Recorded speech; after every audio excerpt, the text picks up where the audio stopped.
ملا رومی کہتے ہیں کہ وہ ایک سیٹ صاحب کا بیٹا تھا، تو پیسے بڑے تھے تو یاروں میں لٹانے لگا. اس کا ابا سمجھاتا تھا پتر تو غلط کر رہا ہے، یہ دوست تیری دولت ہی ہے، تیرے نہیں. اس نے کہا نہیں ابا میرے ہی ہیں. بڑا سمجھایا پر باز نہ آیا. تو ایک دن باپ نے ارادہ کیا اس کے یہ شاید تجربے سے سمجھے گا. اس نے ایک دن اس کے ساتھ معاذ اللہ ایک کہانی کی. کہنے لگا پتر میں تو کنگال ہو گیا ہوں، کل کا دیوالیہ نکل گیا، شے کوئی نہیں. آج تو میرے پاس روٹی کھانے کے پیسے نہیں اور میں نے دوائی بھی کھانی ہے، جا کہیں سے ایک آنا لا کے دیں. اور کبھی کیا کہہ رہا ہوں. اس نے کہا پتر دیوالیہ ہو گیا ہوں، کوئی شے نہیں، مہربانی کا ایک آنا کسی دوست سے ادھار لے آ.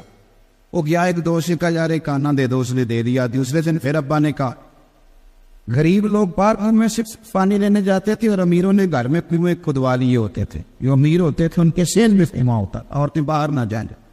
ابا جی نے 4 درخت کے نیچے کنویں کے ساتھ بچھائی ہوئی تھی. بیٹا آنا لے کے آیا، ابے نے کنویں پھینک دیا. اگلے دن پھر کہا ایک آنا لاؤ، پھر ایک دوست سے ادھار لایا، اس نے پھر کنویں بھی پھینک دیا. اب دوستوں کو 2-3 دن میں پتہ چل جاتا ہے کہ پیسے موک گئے. تو میں چونکہ مسافر ہوں تو میں بڑا کچھ سیکھتا ہوں. ایک ٹرک کے پیچھے ایک دفعہ لکھا ہوا تھا کہ پیسے موک گئے تھے درجن روز گئے. یہ بھی ہوتا ہے. اب وہ پیسے ختم ہو گئے، دوستوں کو پتہ چل گیا، کنگال ہو گیا، روز روٹی کون کھلائے. اب وہ دوست جی چرانے لگے، اسے کہہ دو میں گھر نہیں. اب وہ بیچارہ پتا تھا کہ اب تو یار میرے بات ہی نہیں سنتے. سویرے اٹھا، ابے نے شام کو آنا مانگنا ہے. سارا دن مزدوری کی، چھالے پڑ گئے، کبھی کام پہ گیا نہیں. اب شام کو لا کے ابا جی کے ہاتھ میں ایک آنا تھمایا تو ابا جی نے پھینکا کنویں میں. تو بیٹا چلایا، کہنے لگا ابا آپ کا دماغ تو نہیں جل گیا کہ عجیب آدمی ہو، میں روز آنا لا کے دیتا ہوں، کنواں میں پھینک دیتے ہو. اس نے کہا پتر ادھر آ، میں تو کئی دنوں کا پھینک رہا ہوں پر آج تو یہ تکلیف کی ہوئی ہے. کتنے دنوں کا پھینک رہا ہوں؟ اس نے کہا تکلیف اس لیے ہوئی ہے کہ پہلے میں ادھار کے لاتا تھا، آج مزدوری کے ہیں. اس نے کہا بس مفتر یہی سمجھانا تھا سیدھے سے لا. جب تیرا میں نے مزدوری کا ایک کانا ضائع کیا تو تجھے تکلیف ہوئی ہے، تو میری محنت کے تو روز ہی ضائع کرتا ہے تو مجھے بھی تکلیف ہوئی. سمجھ لیں اس بات کو. یہ بات لکھ کے ملا رومی کہتے ہیں یہ جو تو نماز نہیں نہ پڑھتا تو حضرت بلال کی محنت ضائع کر. یہ جو تو نماز نہیں نہ پڑھتا یہ تو جناب صدیق اکبر کی کوشش کو ضائع کرتا ہے. تو نے قدر ہی نہیں کی، اگر تو نے سمجھا ہی نہیں کہ کتنی محنت کی. وہ کہتے ہیں اگر دین کی قدر پوچھنی ہو نا تو کبھی مدینے جا اور سیدہ فاطمہ الزہرا کی قبر پہ کھڑے ہو کے پوچھ دین کتنا قیمتی ہے. پھر تو کبھی بھی نہیں کہے گا کہ مجھے ٹائم نہیں ملتا نماز کے. پھر تجھے سمجھ آئے. تو پیغام کو جب ایک امام صاحب، مسلم شریف کی حدیث ہے کہ امام صاحب نے لمبی نماز پڑھا. کچھ لوگوں نے نبی پاک علیہ السلام کی بارگاہ میں شکایت کی کہ حضور یہ لمبی نماز پڑھاتا ہے. تو سرکار دو عالم علیہ السلام نے جلال فرمایا. لفظ پتہ کیا ہے؟ حضور فرمانے لگے میں لوگوں کو دین کے قریب کرتا ہوں، تو دور کرتا ہے. اکیلے پڑھنی ہو تو مرضی کر، لیکن جب لوگوں کو پڑھانی ہو تو پھر تو معتدل رہ کے نماز پڑھا، اعتدال میں رہ. یہی کام پھر ہر دور میں ہمارے اولیاء نے کیا. دین ایک ہی ہے، کوئی نئی بات کسی صوفی نے نہیں کی. دور آیا حضرت عمر بن عبدالعزیز کا تو انہوں نے پھر کھل کے نبی پاک کے دین کو اس دور کے تقاضوں کے مطابق کام کیا. لوگوں کو پھر خلفائے راشدین کا زمانہ یاد آیا. اس کے بعد دور آیا امام اعظم ابو حنیفہ کا. تو اب لوگ پورا قرآن، پوری حدیث سارا نہیں پڑھ سکتے تھے تو آپ نے اس میں سے مسائل نکال کی، یعنی دین کو اس دور کے تقاضوں کے مطابق بنا کے لوگوں کو دی. میری بات میں سمجھ آ رہی ہے آپ حضرات؟ وقت بدلتا گیا تو دور آیا حضرت فاضل بریلوی. دین وہی، پیغام وہی، باتیں. اب چونکہ یہاں وقت اور آ گیا تھا تو اب حضرت نے 1000 کتاب لکھی. اور دین کو دیکھیں نا، مسلم کی حدیث ہے، نبی پاک علیہ السلام نے فرمایا جب زمین کو اللہ نے پیدا کیا تو کانپنے لگی تو رب نے نا پہاڑوں کو میخے بنا کے، قلعے بنا زمین میں لگا تو پھر زمین ٹھہر گئی. زمین سمجھ آ رہی ہے میری بات؟ اعلیٰ حضرت کے زمانے میں کچھ لوگوں نے یہ قول کیا کہ زمین کانپتی ہے تو آپ نے فرمایا جب میرے نبی نے کہہ دیا ٹھہر گئی ہے تو ہم کسی سائنسدان کی نہیں مانتے، مدینے والے رسول کی مانتے. تو آپ نے اتنی موٹی کتاب لکھی، مارکیٹ میں مل جاتی ہے، زمین ساکن ہے. زمین آپ نے گھومنا شروع کر دیا. وہی آپ کو سانو دے روز یونیورسٹی یہی گل پڑھا دے. اب ہمارے یہاں کچھ لوگ ایسے بھی آ گئے ہیں جو کھینچ کے نا اسلام کو سائنس کے مطابق کرنا چاہتے. اب تو سائنس بھی مان گئی ہے جی مسواک کے بڑے فائدے ہیں. تو میں کہتا ہوں سائنس نہ بھی مانے تو ہم سائنس کے پابند نہیں، ہم مدینے والے رسول کے پابند. یہ کوئی ضروری ہے کہ سائنس مان گئی؟ سائنس تو سویرے کچھ کہتی ہے اور شام کو کچھ اور کہہ دیتی ہے. سائنس تو روز بدلتی ہے، نہیں بدلتی تو مدینے والے کی بات نہیں بدلتی حضور کی بات. آپ غور کریں کیا عرض کر میرے عزیز. اعلیٰ حضرت بریلوی کے زمانے میں کچھ لوگوں نے کہہ دیا کہ کشش ثقل کا بھی ایک نظریہ ہے، زمین اپنی طرف چیزوں کو کھینچتی ہے، تو مسلمان کوئی اندھا نہیں ہے کہ جو اس کو سائنسدان کہیں گے یہ مان جائے گا، اس لیے کہ ہمیں سارا کچھ مدینے والے محبوب نے عطا فرمایا۔ انہوں نے کہا یہ کشش ثقل ہے، وجہ تو سائنسدان بیٹھا تھا درخت کے نیچے تو کہتا ہے امرود بھی زمین پہ گرتا ہے، انار بھی زمین پہ گرتا ہے، آم بھی زمین پہ گرتا ہے، سیب بھی زمین، لہذا زمین چیزوں کو کھینچتی ہے۔ اب فرمانے لگے یہ کیا بات ہے، یہ تمہارا نظریہ غلط ہے، وجہ آپ فرمانے لگے وجہ یہ ہے کہ ہم قرآن و سنت کے خادم ہیں، اتنی جلدی کیسے مان جائیں گے؟ اس نے کہا جی دلیل توڑے، اعلیٰ حضرت فرمانے لگے آدھا کلو کا سیب تو کھینچ لیا زمین نے، لیکن غبارے پہ 1.5 چٹان ہوا بھر دیں تو وہ زمین سے کھینچا نہیں جاتا، وہ اوپر اڑ جاتا ہے۔ یہ کس طرح کی کشش ثقل ہے، ہم نہیں مانتے اس کو۔ اس نے کہا پھر آپ بتائیں، تو اعلیٰ حضرت فرمانے لگے بتانے کی بات یہ ہے کہ زمین میں کشش کوئی نہیں، اصل بات یہ ہے کہ ہر چیز اپنی اصل کی طرف لوٹ جاتا ہے، ہر چیز اپنی سیب چونکہ زمین سے اگتا ہے تو زمین پہ گرتا ہے، آم چونکہ زمین سے اگتا ہے تو زمین پہ گرتا ہے، تو فرماتے ہیں ہوا کی اصل اوپر ہے، اس لیے ہوا بھر دے تو ہوا اس کو اوپر لے جاتی ہے۔ تو اصل بات کریں اس طرح اعلیٰ حضرت نے اس دور میں پائے جانے والے جتنے نظریات تھے، جتنے اعلیٰ حضرت نے اس پر باقاعدہ کتابیں لکھی۔ کچھ لوگ ایسے پیدا ہو گئے تھے جو قبروں کو سجدے کرنے لگ گئے تھا، اعلیٰ حضرت رحمۃ اللہ تعالیٰ علیہ نے فرمایا سجدہ ہر حال میں کسی غیر کے لیے کرنا حرام ہے، حرام ہے، حرام ہے، اور آخری جملہ اشد حرام ہے، اشد حرام۔ فرمایا سجدہ سوائے اللہ کو کسی کے لیے جائز، دین وہی ہے، لیکن جہاں جس طرح کی قباحتیں آئیں اس طرح کا علاج بتایا۔ آپ فرماتے ہیں کہ قبر پر تم جاؤ گے تو 4 ہاتھ دور کھڑے رہ کے دعا مانگو۔ یہ میں بڑی ذمہ داری سے بات کہہ رہا ہوں، بڑی ذمہ داری سے۔ آپ کو بندہ کہتا ہے جی وہ فلانا بندہ ایسے کرتا ہے، تو ہم فلانے بندے کے کوئی ذمہ دار تو نہیں نا؟ میری بات کی سمجھ آ رہی؟ آپ کی اس مسجد میں نماز پڑھنے والا کوئی شخص، معاذ اللہ مثال دے رہا ہوں، وہ جا کے کسی شخص کو معاذ اللہ ثم معاذ اللہ 2 ڈنڈے مار آتا ہے، تو کیا وہ یہ کہے گا کہ جمعے میں مولانا صاحب نے کہا تھا اس لیے مارے؟ یہ اس کا ساتھی فعل ہے، اس سے علامہ صاحب کا کوئی تعلق ہے؟ اگر کوئی بندہ آگے کہہ وہ آپ کا ہے جی نمازی، تو یہ تو کوئی بات نہ ہوئی۔ اب جی وہ تو آپ کی جماعت کا ہے، تو ہماری جماعت میں کوئی بندہ غلط کام کرتا ہے تو ہمارا اس سے کوئی لینا دینا نہیں۔ یہ کیا مطلب ہے اس بات کا؟ آپ سمجھ لیں چیزوں کو۔ اعلیٰ حضرت فرماتے قبر پہ جاؤ تو 4 ہاتھ دور کھڑے رہو اور دعا مانگو۔ فرماتے قبر کو سجدہ حرام ہے، طواف کرنا قبر کا حرام ہے۔ فرماتے چومنے میں ہاتھ لگانے میں اختلاف ہے، پر فقیر کہتا ہے، اعلیٰ حضرت کہتے ہیں فقیر کہتا ہے چومنے سے بھی بچو۔ بلکہ کسی نے کہا میں مدینہ جا رہا ہوں تو حضور کے روزے کی جالیاں چوم لو، کیا جواب ہے؟ اور یہ جواب صرف اعلیٰ حضرت ہی دے سکتے ہیں کہ حضور کی جالیاں چوم لو۔ تو فرمانے لگے تیرا منہ اس قابل ہے کہ نبی پاک کی جالیوں کو لگائے؟ حرم کی زمین اور قدم رکھ کے چلنا، ارے سر کا موقع ہے ہو جانے والا، تیرا منہ اس قابل ہے تو حضور کی جالیوں کو لگائے؟ جتنی قباحتیں اس دور میں پائی جاتی تھی اعلیٰ حضرت نے ایک ایک پر کتاب لکھی، رسالے لکھی۔ کچھ لوگ بیچارے انہوں نے کہہ دیا حضور کو تو دیوار کے پیچھے کا علم دے، اور یہ بہت بڑا ظلم ہے، اس لیے کہ اللہ کہتا ہے وَعَلَّمَكَ مَا لَمْ تَكُنْ تَعْلَمْ، محبوب آپ جو نہیں جانتے تھے سارا ہم نے آپ کو سکھا دیا ہے۔ تو اعلیٰ حضرت نے مکے میں بخار کے عالم میں بیٹھ کر 8 گھنٹے کے اندر اندر اتنی موٹی کتاب لکھی، نبی پاک کے علم غیب کی شان، الطولۃ المکیہ۔ تو پھر کچھ لوگوں نے کہہ دیا جی معاذ اللہ تعالیٰ حضور تو کر کچھ نہیں سکتے، یعنی شیطان کو اختیار ہے کہ وہ نیتوں کو بھی جان لے، یعنی میں شیطان نہیں جان دیتا، انہوں کے لیے دسے انہوں علم غیب ہے، یعنی اس کا مان لے۔ اور نبی پاک کے بارے میں اگر کہہ دینا یعنی شیطان نے روک دیا، وہ دل تک آ گیا، یعنی رب کے دشمن کو طاقت ہے اور رب کے حبیب کو طاقت ہی کوئی نہیں۔ یہ عجیب فلسفہ ہے نا۔ تو اعلیٰ حضرت نے اس پر بھی پوری کتاب لکھی الامن والولا، حضور کے اختیارات پر۔ تو جہاں جہاں جس بندے نے جو کوتاہی کی فاضل بریلوی نے اس زمانے میں اپنے دور میں، اور چونکہ یہی دور تھا آپ 100 سال ہوئے، تو وہ نکھلا ہوا دین اعلیٰ حضرت نے ہمیں عطا فرمایا۔ آج بھی ضرورت اس امر کی ہے کہ میں دیکھوں میں دین کے کتنا کام آ سکتا ہوں۔ میں 24 گھنٹوں میں اپنے لیے بڑا کچھ کرتا ہوں، آپ بھی اپنے لیے بڑا کچھ کرتے ہیں، لیکن دین نبیدہ وان یتیمہ رووے تے کرلاوے تے آکھے کتھوں لبا عمر بہادر جیڑا مینوں سینے لاوے، کیونکہ یہ دین کا کام یہ بہرحال مشکل ہے۔ تو ذرا اس دور کو یاد کریں، جب کوئی پھول لے کے نہیں کھڑا بلکہ ابو لہب ہاتھ میں روڑے لے کے کھڑا ہے، اور میرے نبی پاک صلی اللہ علیہ وسلم عکاظ کی منڈی لگی ہے، منڈی، اور 2-4 لوگوں کو روک کے فرما دیں ادھر آؤ میری بات سنو، میں اللہ کا رسول ہوں، اور لا الہ الا اللہ تفلحوا، قولوا لا الہ الا اللہ تفلحوا، کہو اللہ کے سوا کوئی معبود نہیں، فلاح پا جائے۔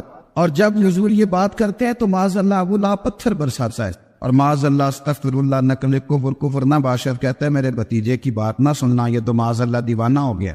اس کیفیت میں بھی سرکار رکتے نہیں، بلکہ حضور منڈیوں میں بھی جاتے ہیں، گلیوں میں بھی جاتے ہیں، باتیں بھی کرتے ہیں۔ جب مکے والوں پر تبلیغ کی، ان لوگوں نے اس کو اس ذوق سے قبول نہ کیا جس ذوق سے کرنا چاہیے تھا، تو کسی جگہ آپ سرکار کو معاذ اللہ کوئی ایسی بات کرتے نہیں دیکھیں گے کہ جس میں یہ پریشانی ہو کہ اب یہ مان نہیں گئے، بلکہ میرے رسول پاک طائف تشریف لے گئے، آگے بڑھتے کسی اور کو پیغام دیتے، اور اس پیغام مصطفیٰ میں سرکار اس قدر زیادہ ذوق سے کام کرتے تھے کہ حضور طائف گئے تو طائف والوں نے پتھر مارے۔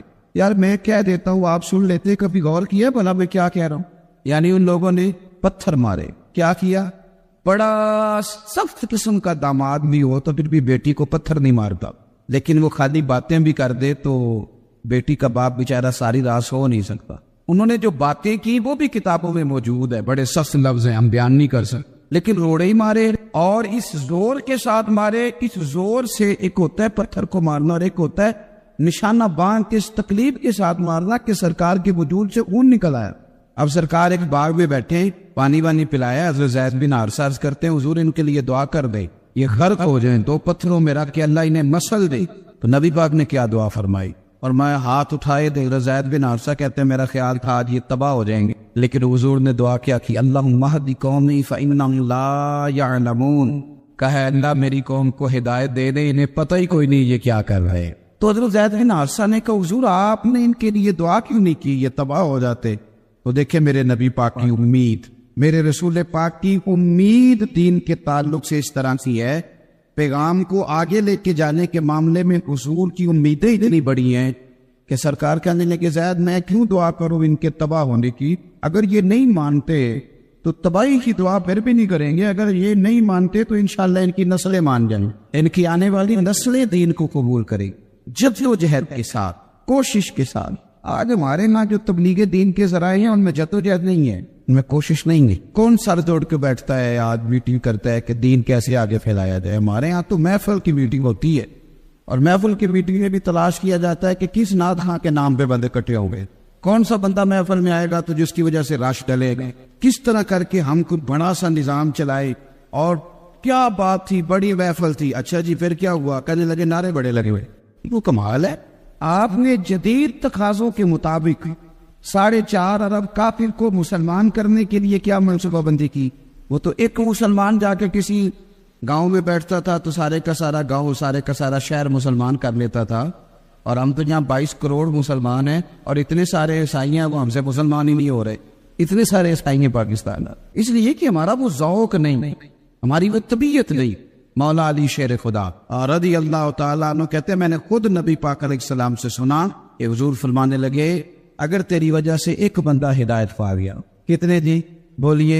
ایک بندے کو ہم اگر تیار کریں تو بزنس پارٹنر بھی تو بن ہی جاتا ہے۔ ایک کو تیار کریں کہ یار بڑی مجبوری ہے لاہور جانا ہے، تو میرے خیال ہے ایک بندہ تو لاہور جانے کو بھی تیار ہو ہی جاتا ہے۔ اگر مری جانے کا پروگرام ہوتا، میں نے کسی بھی نہیں دسیا، میں نے مجھے بھی پتا ہے میں مری جانا ہے تو فیملی سمیت بھی 2-4 فیملیاں تیار نہیں کر لیتے۔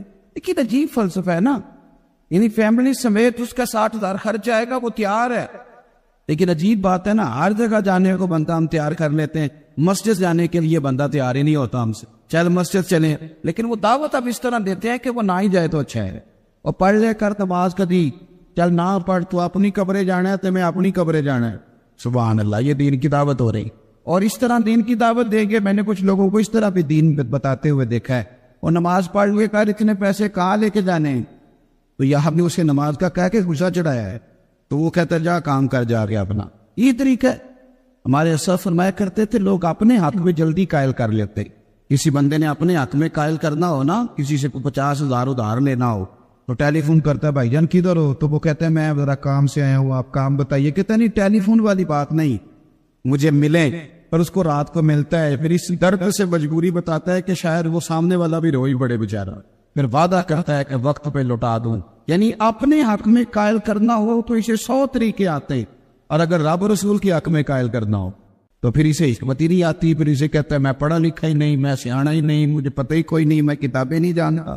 ہم نے وقت بتا دیا اس کام میں، لیکن میرے رسول پاک صلی اللہ تعالی علیہ وسلم نے لوگوں کو اللہ کے حق میں قائل کیا، صحابہ نے لوگوں کو اللہ رسول کے حق میں قائل، اور جد و جہد کے ساتھ قائل، اور وہ جس جگہ بیٹھے تھے وہاں انہوں نے کام شروع کر دیا، وہ جہاں بھی تھے، جس مقام پہ بھی تھے، جس رنگ میں بھی تھے۔ حضرت ابو بکر صدیق رضی اللہ تعالیٰ عنہ تاجر تھے، ان کے دوست بھی تاجر تھے، تو حضرت عثمان غنی بھی ان کی برکت سے کلمہ پڑھ کے مسلمان ہو گئے، حضرت عبد الرحمن ابن عوف بھی ان کی برکت سے کلمہ پڑھ کے مسلمان ہوئے، اس لیے کہ دین ان کا مشن تھا، انشراح صدر ہو گیا تھا۔ اب وہ کوشش کرتے تھے مذہب کے لیے، اب ایک دوسرے کو پیغام دیتے تھے، ایک دوسرے کو اسلام کی خوبیاں۔ ہمارے ہاں بھی ایک اور بھی رٹا ہے، لوگ کہتے ہیں جی میرے دائیں بائیں سارے لوگ غلط ہیں، گناہوں کا دورہ ہے، تو دین پر عمل کرنا بڑا مشکل ہے۔ تو میں اکثر پوچھتا ہوں کہ حضرت صدیق اکبر کے دائیں بائیں سارے نیک ہی تھے، حضرت عمر کے دائیں بائیں سارے ولی اللہ رہتے تھے، وہاں تو مشرک بستے تھے، بت پرست بستے تھے، لیکن ان بت پرستوں کے بیچ جٹ کے بھی وہ اذانیں بھی پڑھا کرتے تھے، نمازیں بھی پڑھا کرتے تھے، رب رسول کو راضی بھی کیا کرتے تھے۔ تو ہم ساری پلاننگ کرتے، آپ یقین کریں ساری منصوبہ بندی۔ اب لوگوں نے باقاعدہ فیکٹریوں میں، کارخانوں میں وہ لوگ بٹھا لیے ہیں جو پروڈکٹ یہ تیار کریں گے، وہ اس کو میڈیا پہ دیں گے کہ ہم یہ بناتے ہیں، وہ پوری دنیا میں رابطہ کریں گے، اور پھر اس کے لیے اب میں زیادہ تو نہیں جانتا، لیکن مجھے پتا ہے کہ تاجر اگر ویزا کسی ملک کا لینا چاہے تو اسے ویزا بھی آسانی سے ملتا ہے، اس لیے کہ اس نے جو بنایا ہے وہ اس نے آگے پہنچانا تھا۔ پھر اگر اسے پتہ چل جائے نا کہ دکان تھوڑی سی اس کا میک اپ صحیح کرے تو دکانداری زیادہ چلتی ہے، تو لوگوں نے کیا ہے، شیشے لگانے پڑے تو لگائے، پھر دکان میں اے سی لگانا پڑا تو، حالانکہ اس سے مہنگائی بڑھی ہے، لیکن وہ سارے کام کیے لوگوں نے۔ اب تھوڑا سا لوگوں نے کہا کہ جناب وہ آپ کمپیوٹرائز بل بنائیں، تو کھاتے ساری زندگی بنانے والوں نے بل بنانے بھی شروع کر دیے۔ اب ہر چیز آپ نے جو دنیا کے نئے سے نئے مطالبات تھے وہ سارے پورے کیے، لیکن مذہبی لوگوں نے تبلیغ دین کے لیے ذرائع استعمال کرنے سے انکار کر دیا۔ انہوں نے کہا نہیں بس ٹھیک ہے، محرم آیا تھا میں اپل کر تو نہیں تھی، میلاد شریف آئے گا پھر کر لیں گے، پھر اس کے بعد حضور غوث پاک کا دن آئے گا پھر کر لیں گے۔ سارا کام برکت کے لیے نہیں کریں۔ آپ یہ دیکھیں کہ کون سا ذریعہ کس وقت مؤثر ہے، اس ذرائع کے مطابق دین کو آپ لے کے چلے۔ نبی پاک صلی اللہ علیہ وسلم کو نا اپنے دین سے بڑا ہی پیار ہے۔ حضور نا آپ پڑھے کبھی بخاری شریف اور جس طرح میں بات کر رہا ہوں، جہاں میں آپ کو لے جانا چاہ رہا ہوں وہاں جانے کی کوشش کریں۔ حضرت عائشہ صدیقہ کہتی ہے کہ جس نے بڑی بھی تکلیف دی نبی پاک نے کبھی اس پر غصہ نہیں کیا، یعنی حضور کی بیٹی سیدہ زینب کو تکلیف دینے والا بندہ بھی آیا چہرے پہ نقاب ڈال کے، تو کہا حضور مجھے بھی معاف کر دیں گے؟ تو نبی پاک نے فرمایا بیٹیاں بھولا نہیں کرتی، پر تو کلمہ پڑھ میں تجھے بھی معاف کرنے کو تیار۔ یعنی ذات یہ نہیں ہے، کبھی ناراضگی نہیں، غصہ نہیں، کچھ نہیں۔ لیکن سیدہ عائشہ صدیقہ رضی اللہ تعالیٰ عنہ فرماتی ہیں جب کوئی دین کی حد توڑتا، وہ دین جسے حضور نے لوگوں تک پہنچایا، جب بھی اس کی مخالفت کرتا، حدود توڑتا، فرماتی ہے پھر میں نبی پاک کو جلال میں دیکھتی، پھر حضور غصہ فرمایا، پھر جلال کر۔ ایک چیز آپ نے بڑے پریم سے بنائی ہو نا، مولانا رومی نے ایک مثال لکھی ہے، وہ کہتے ہیں کہ ایک سیٹھ صاحب کا بیٹا نا پیسے اڑانے لگ گیا تھا۔ سیٹھوں کے بیٹے زیادہ کامیاب نہیں ہوتے، مزدوروں کے بیٹے سیٹھ بن جاتے ہیں، اور سیٹھوں کے بیٹے کئی دفعہ ہر چیز گھر میں ملتی ہے نا۔ ایک میرا اور بھی چھوٹا سا تجزیہ آپ اختلاف کر سکتے ہیں، اس لیے کہ یہ میری ذاتی بات، ایک میرا تجزیہ اور بھی ہے۔ مزدوروں کے بچے پڑھ جاتے، جن کے گھر میں سہولتیں زیادہ ہوتی ہیں وہ پڑھتے ہیں۔ ایک تو انہیں یہ پتا ہوتا ہے کہ میرے ابا کا چلتا چلاتا کاروبار ہے، وہ سیدھا سیدھا میں ہی گدی نشین ہوں، ہے نا جی، سیدھا سیدھا۔ اور آپ کو پتا ہے گدی نشینی بھی اب بڑی عام چیز ہے، سیاست میں بھی گدی نشینی، تجارت میں بھی گدی نشینی، پیری مریدی میں بھی۔ توجہ ہے نا میری بات پر؟ ایک شخص نے ایک دفعہ بڑی اچھی بات کی، اس نے کہا کہ پائلٹ کبھی مر جائے نا تو اس کا بیٹا بڑا سیانا بھی ہو پر پائلٹ نہ ہو تو ساری دنیا میں کہنا اسے بٹھا دو، تھوڑا سا جہاز چلائے گا۔ تو لوگ اسے بٹھاتے اور کہتے ہیں 25 سال جہاز چلایا، تو یہ بہن تے دیو تھوڑا جہا، کہتے تھی مرد اس کو بیٹھنے نہیں دیتے۔ لیکن مولانا کا بیٹا جس طرح کا بھی ہوا، پیر صاحب کا بیٹا چلن دیو، کشتی ڈبوئے گا ہی نا، آپ نے جو تیرنا آئے گا باہر نکل آئے گا۔ یہ کیا تماشا؟ ہم نیک نظر آنا چاہتے ہیں، نیک بننا نہیں چاہتے۔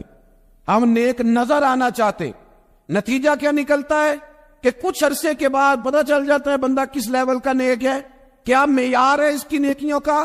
جب بندہ بہت زیادہ غافل ہو جاتا ہے پھر اعلانیہ گناہ کرنے لگتا ہے. ایک گناہ پھر اس کا اظہار گناہ. ایک بندہ حدیث پاک میں آتا ہے، ایک بندہ رات کو کوئی غلطی کرتا ہے، اللہ تعالیٰ اس پہ پردہ ڈال دیتا ہے، لیکن وہ سویرے خود لوگوں کو بتاتا پھرتا ہے میں نے یہ کیا، میں نے یہ کیا. جب آپ اظہار گناہ کرتے ہیں نا تو سامنے والا بھی دلیر ہوتا ہے، کہتا ہے اس نے کیا میں کر لوں گا تو پھر کیا ہوا. ہمارے علماء نے لکھا ہے کسی کی نماز قضا ہو جائے تو کسی کو بتائے نہ، قضا پڑھ ڈالے، اس کا جگہ جگہ ذکر نہ کرے. جب آپ کہیں گے نا میری قضا ہو گئی تو آپ کے ساتھ رہنے والا بچہ دوست سمجھے گا یار اس کی قضا ہو گئی یا تو میری بھی ہو جائے گی تو کیا ہو. گناہ کرنا بھی گناہ ہے اور گناہ کا اظہار بھی گناہ ہے. نبی اکرم صلی اللہ تعالی علیہ وآلہ وسلم نے ارشاد فرمایا میری ساری امت کو معافی مل جائے گی سوائے ان لوگوں کے جو اعلانیہ گناہ کرتے. یہ بخاری مسلم دونوں میں حدیث موجود ہے. جو اعلانیہ گناہ، جنہوں نے خود ساری دنیا کو گواہ بنا لیا میں نے یہ بھی جرم کیا، یہ بھی کیا، یہ بھی کیا، یہ بھی کیا، خود انہوں نے لوگوں کے بہت بڑے غافل آدمی کی علامت ہے کہ گناہ کرے اور پھر اوپر سے اعلانیہ گناہ کرے، اتنا بڑا جرم کرے. پھر چوتھی علامت اگر ہم دیکھنا چاہیں کہ ہم غافل تو نہیں، تو غافل بندے کی چوتھی علامت ہی ہوتی ہے کہ وہ فضول کاموں میں وقت بڑا ضائع کرتا ہے. فضولیات میں ادھر بیٹھے ہیں ادھر بیٹھے ہیں، یہاں گپ شپ ہو رہی ہے، وہاں موبائل دیکھا جا رہا ہے، پھر کوئی ٹائم ملا ہے تو پھر کہیں دور دراز کسی ہوٹل پہ کھانا کھانے چلے گئے، پھر کچھ ٹائم ملا تو چلو نکلتے ہیں ذرا کوئی ہفتہ سیر کر آتے، یہاں گپ شپ ہے، فلاں کو ڈسکس کر لیتے ہیں، فلاں کے بارے میں بات کر لیتے ہیں، سیاسی تبصرے کر لیتے ہیں، یہ تھوڑی گفتگو ہو جاتی، چلے محلے داروں پہ تبصرہ شروع کرتے ہیں، کون روٹی زیادہ کھا رہا ہے اور کس کے پاس پیسے زیادہ آ گئے، چلو جا کے پتہ کرتے ہیں. حالانکہ یہ پتہ نہیں کرنا چاہیے تھا، پتہ تو اس کا کرنا چاہیے تھا جو بیچارہ کل سے بھوکا ہے. خبر تو اس کی رکھنی چاہیے تھی جس بیچارے کے گھر میں بچوں کے لیے پہننے کو کپڑے موجود نہیں ہیں. اس پر تبصرہ یہ کرتے ہیں کہ یہ محنت کیوں نہیں کرتے، اور اگر کسی پر اللہ عطا کر دے پھر حساب ضرور لگاتے ہیں کہ ذرا معلومات کرو یہ اتنی جلدی آگے کیسے نکل گئے. غافل بندے کی علامت ہے وقت کا ضائع کرنا اور فضول کاموں میں ضائع کرنا اور بلا وجہ ضائع اور ایسے سوالات کرنا جن کی ضرورت ہی کوئی نہیں، بالکل ضرورت ہی نہیں، کوئی مطلب بھی نہیں، لیکن ہم لوگ وقت ضائع. یہ غفلت کی علامت. غفلت اللہ والوں کی علامت کیا تھی؟ ایک بات انہوں نے زندگی میں لے لی، سیکھ لی، پھر ساری زندگی اسی پہ گزار دی. ان کا ارادہ تھا نا کشکول سیدھا کیا. کچھ لوگ ساری زندگی لیکچر قبول لے کے سن کے پھر بھی سمجھنے کو تیار. یہ غافل دل کی علامت ہے. اس لیے نبی پاک صلی اللہ تعالی علیہ وسلم نے فرمایا دو نعمتیں ایسی ہیں جن میں اکثر لوگ غفلت میں ہیں، ایک صحت اور دوسری فراغت. لوگ بلا وجہ وقت ضائع کرتے ہیں. اللہ نے صحت دی ہے کسی خیر کے کام میں لگائیں. اگر آپ کے پاس فارغ وقت ہے تو قرآن پاک کو یاد کریں، ترجمہ اور تفسیر سے پڑھیں، محبوب پاک علیہ السلام کی احادیث کو یاد کریں، اللہ والوں کی باتیں سنیں. وقت ملے تو عبادات میں لگائیں، نوافل میں لگائیں، تلاوت میں لگائیں، ذکر اذکار میں لگائیں، اور پھر اللہ مزید توفیق عطا کرے تو کسی کے بھلے میں وقت لگائیں. گلی سے کوئی کانٹا اٹھائیں، کوئی روڑا اٹھائیں، کوئی کسی کی مدد کریں.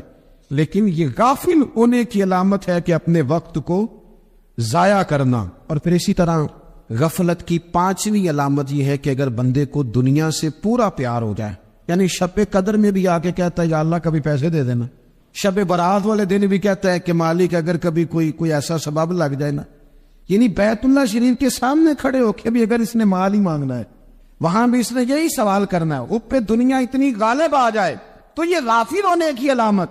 دنیا ضرورت ہے، مقصد نہیں ہے. دنیا کی حاجت ہے، مقصد نہیں ہے. یہ مقصود نہیں.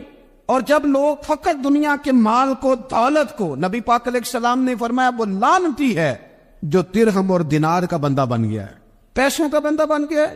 مل جائے تو خوش ہوتا ہے، نہ ملے تو تکلیف میں آ جاتا ہے. یہ غافل بندے کی علامت. مومن تو وہ ہوتا ہے کہ دولت رزق حلال ضرور کماتا ہے تاکہ کسی کے آگے ہاتھ نہ پھیلانا پڑے، کوشش ضرور کرتا ہے، پر دنیا کو جیب میں جگہ دیتا ہے، دل میں نہیں دیتا. اس کی جگہ جہاں ہے اسے وہاں رکھتا ہے، اسے دل میں جگہ. دل تو ایک ہے، اس میں رب رسول کو بسائیں گے یا کسی اور کو بسائیں. تو حب دنیا یہ غافل ہونے کی بہت بڑی علامت ہے. پھر اسی طرح جو بندہ رب کریم کو جانتا نہیں نا وہ بھی غافل ہو جاتا ہے. ایک تو جو یہ نہیں نہ جانتا کہ رب کریم سزا دے گا، مجھے دیکھ رہا ہے، اسے نہ اونگ آتی ہے نہ نیند آتی ہے، جو اس کی معرفت نہیں رکھتا کہ میرا رب ہر وقت مجھے دیکھ رہا ہے، وہ بھی غافل ہو جاتا ہے۔ جسے پتا ہونا کہ مجھے دیکھ رہا ہے وہ غافل نہیں ہوتا، اور جو یہ سمجھ لیتا ہے نا کہ شاید معاذ اللہ ثم اس یقین کو پکا نہیں کرتا، وہ غافل ہو جاتا ہے۔ اور ایک جو یہ نہیں نہ جانتا کہ رب مہربان کتنا ہے، وہ بھی غافل ہو جاتا ہے۔ مجھے بتائیے سب سے زیادہ تو بندہ اس کے دروازے پہ جاتا ہے نا جو سب سے زیادہ مہربانی کرنے والا ہو، اس دروازے سے بندہ اٹھتا ہی نہیں۔ تو جس کو یہ یقین ہو جائے نا سب سے زیادہ کرم فرمانے والی ذات اللہ رسول کی ہے، وہ کبھی رب رسول سے غافل نہیں ہوتا، وہ کبھی اللہ رسول کا دروازہ چھوڑ کے نہیں جاتا، وہ کبھی کسی اور جگہ جا کے پناہ تلاش نہیں کرتا۔ جسے پتہ چل جائے نا وہ کریم کتنا ہے، مہربان کتنا۔ ملا رومی رحمت اللہ علیہ فرماتے ہیں بہت بڑا مجرم تھا ایک بندہ، بہت بڑا گناہگار تھا، بت کو پوجتا تھا، تھک گیا، ساری رات بت کے سامنے کھڑا تھا، معاذ اللہ یا صنم یا صنم یا صنم کہتے، تک گیا، نیند آ گئی، اونگ آ گئی۔ جب پوری طرح نیند آ گئی اور دماغ پہ نیند قبضہ کرنے لگی تو اس کے منہ سے نکل گیا، صنم صنم کہہ رہا تھا نا، نکل گیا یا صمد، او بے نیاز مالک۔ رب کریم نے فرشتوں سے فرمایا دوڑ کے جاؤ، جو کہتا ہے اسے دے دو۔ فرشتے کہنے لگے مالک تو بت کو پکار رہا تھا، اس نے تو غلطی سے نام لیا ہے، فرمایا مجھے نہیں پتا، لیکن دیکھو نا اس نے مجھے پکارا تو ہے نا، کتنی دیر سے جھوٹے کو پکار رہا تھا، اس کا معاملہ حل نہیں ہوا، اب اگر سچے کو پکارنے پہ بھی حل نہ ہوا تو فرق کیا رہ جائے گا؟ دے دو جو مانگتا ہے، دے دو۔ میرے دوست گر پتہ چل جائے وہ کریم کتنا ہے، وہ مہربان کتنا ہے۔ میرے رسول پاک علیہ الصلوۃ والسلام نے تو فرمایا تیری آنکھ سے اگر اس کے خوف سے اتنا آنسو بھی نکل گیا جتنا مچھر کا پر ہوتا ہے، تو جس طرح بھینس کے تھنوں سے نکلا ہوا دودھ واپس تھنوں میں نہیں نہ جاتا، جو اتنا بھی روئے نہ روئے اللہ کے خوف سے، وہ بندہ دوزخ میں نہیں جائے گا۔ تھوڑی دیر کے لیے ڈر جائے اپنے رب سے، آئے تو صحیح۔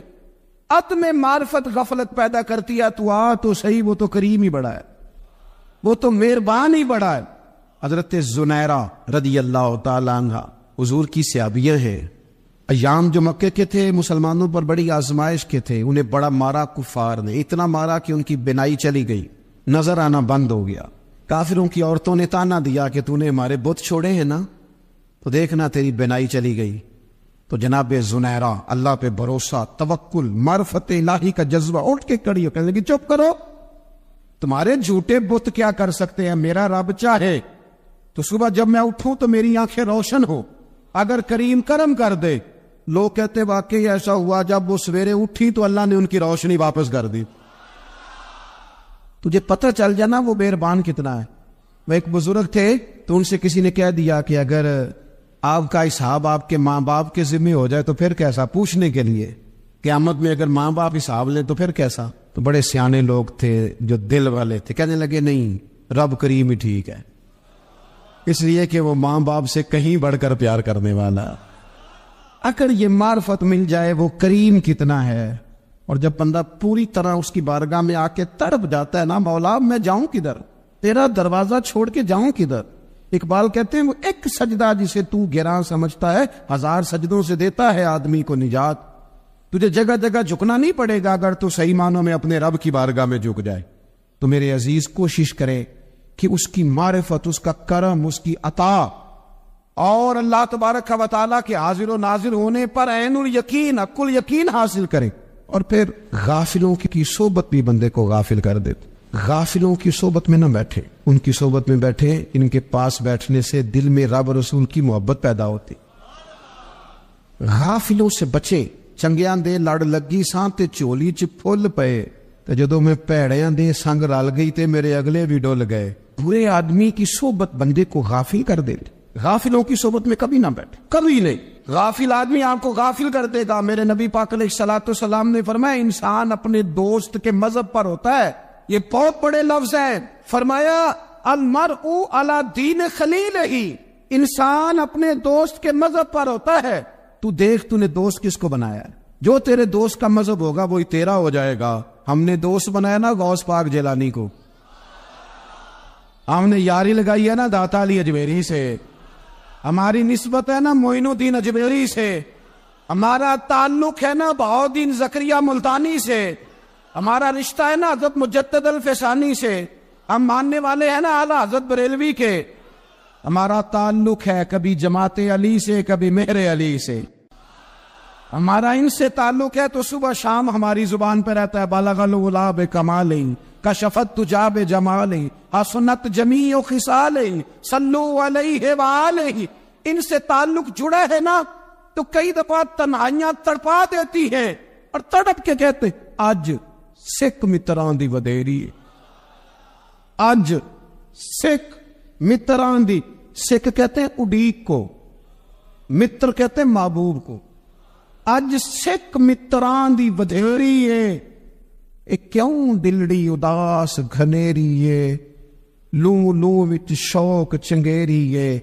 اج نینا لائیاں کیوں جھڑیاں، سبحان اللہ سبحان اللہ سبحان اللہ. پہلے کہتے ہیں سکھ متراں دی ودھیری ہے یعنی اداس ہو، پھر حضور کے جلووں پہ نظر کرتے ہیں، کہتے ہیں سبحان اللہ سبحان اللہ.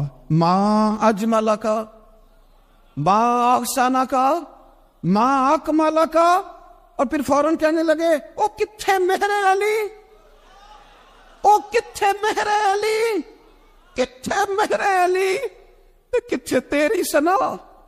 اب دیکھو مشتاق اکھیں کتھے جاڑیاں، بالغ العلا بے کمال کشفت تجا بے.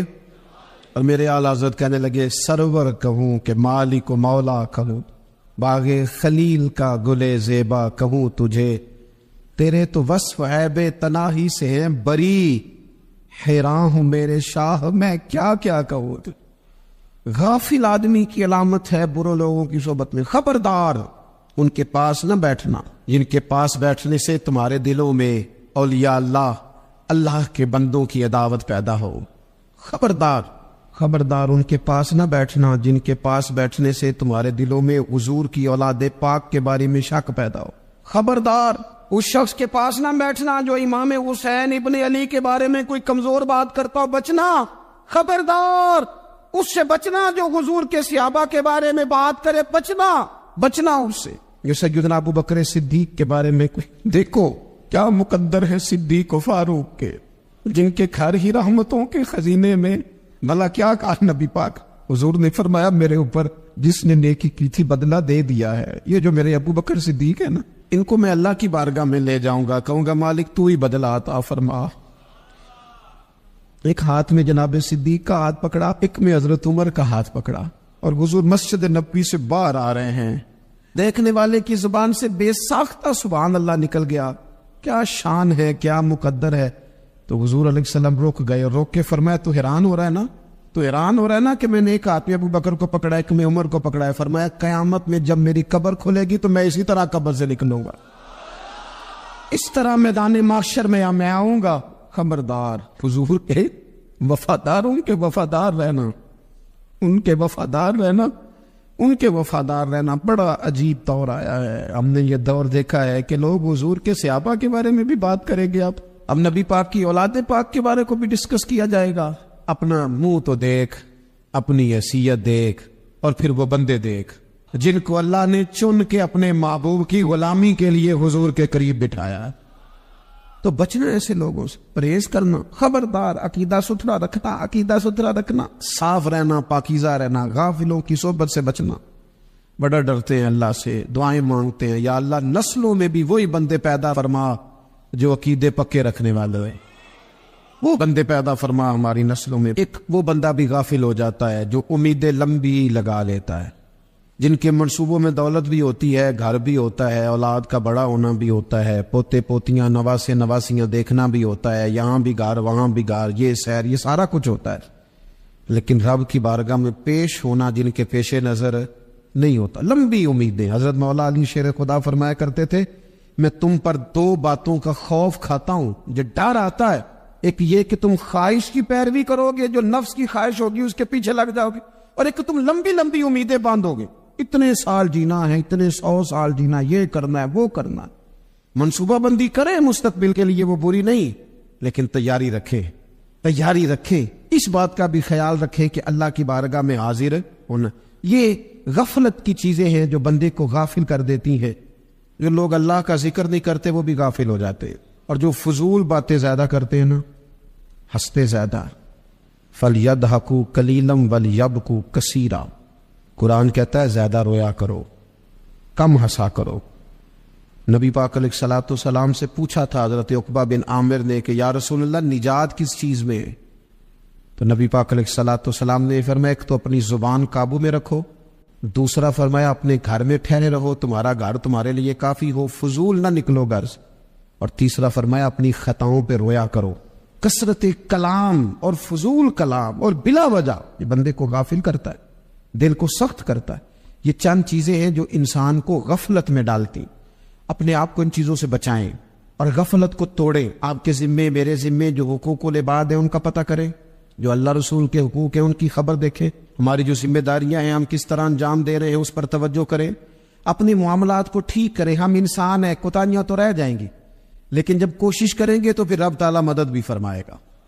ایک بات اور کرنی ہے، ایک تو میں نے عرض کیا غفلت کو توڑنا، ایک دوسری بات قرآن مجید کا ایک سبق اور، جب غفلت توڑنی ہے تو پھر لازمی طور پر ایک کام کرنا پڑے گا۔ میں نے یہ عرض کیا تھا کہ پلاننگ نہیں کرنی، فیصلہ کرنا ہے۔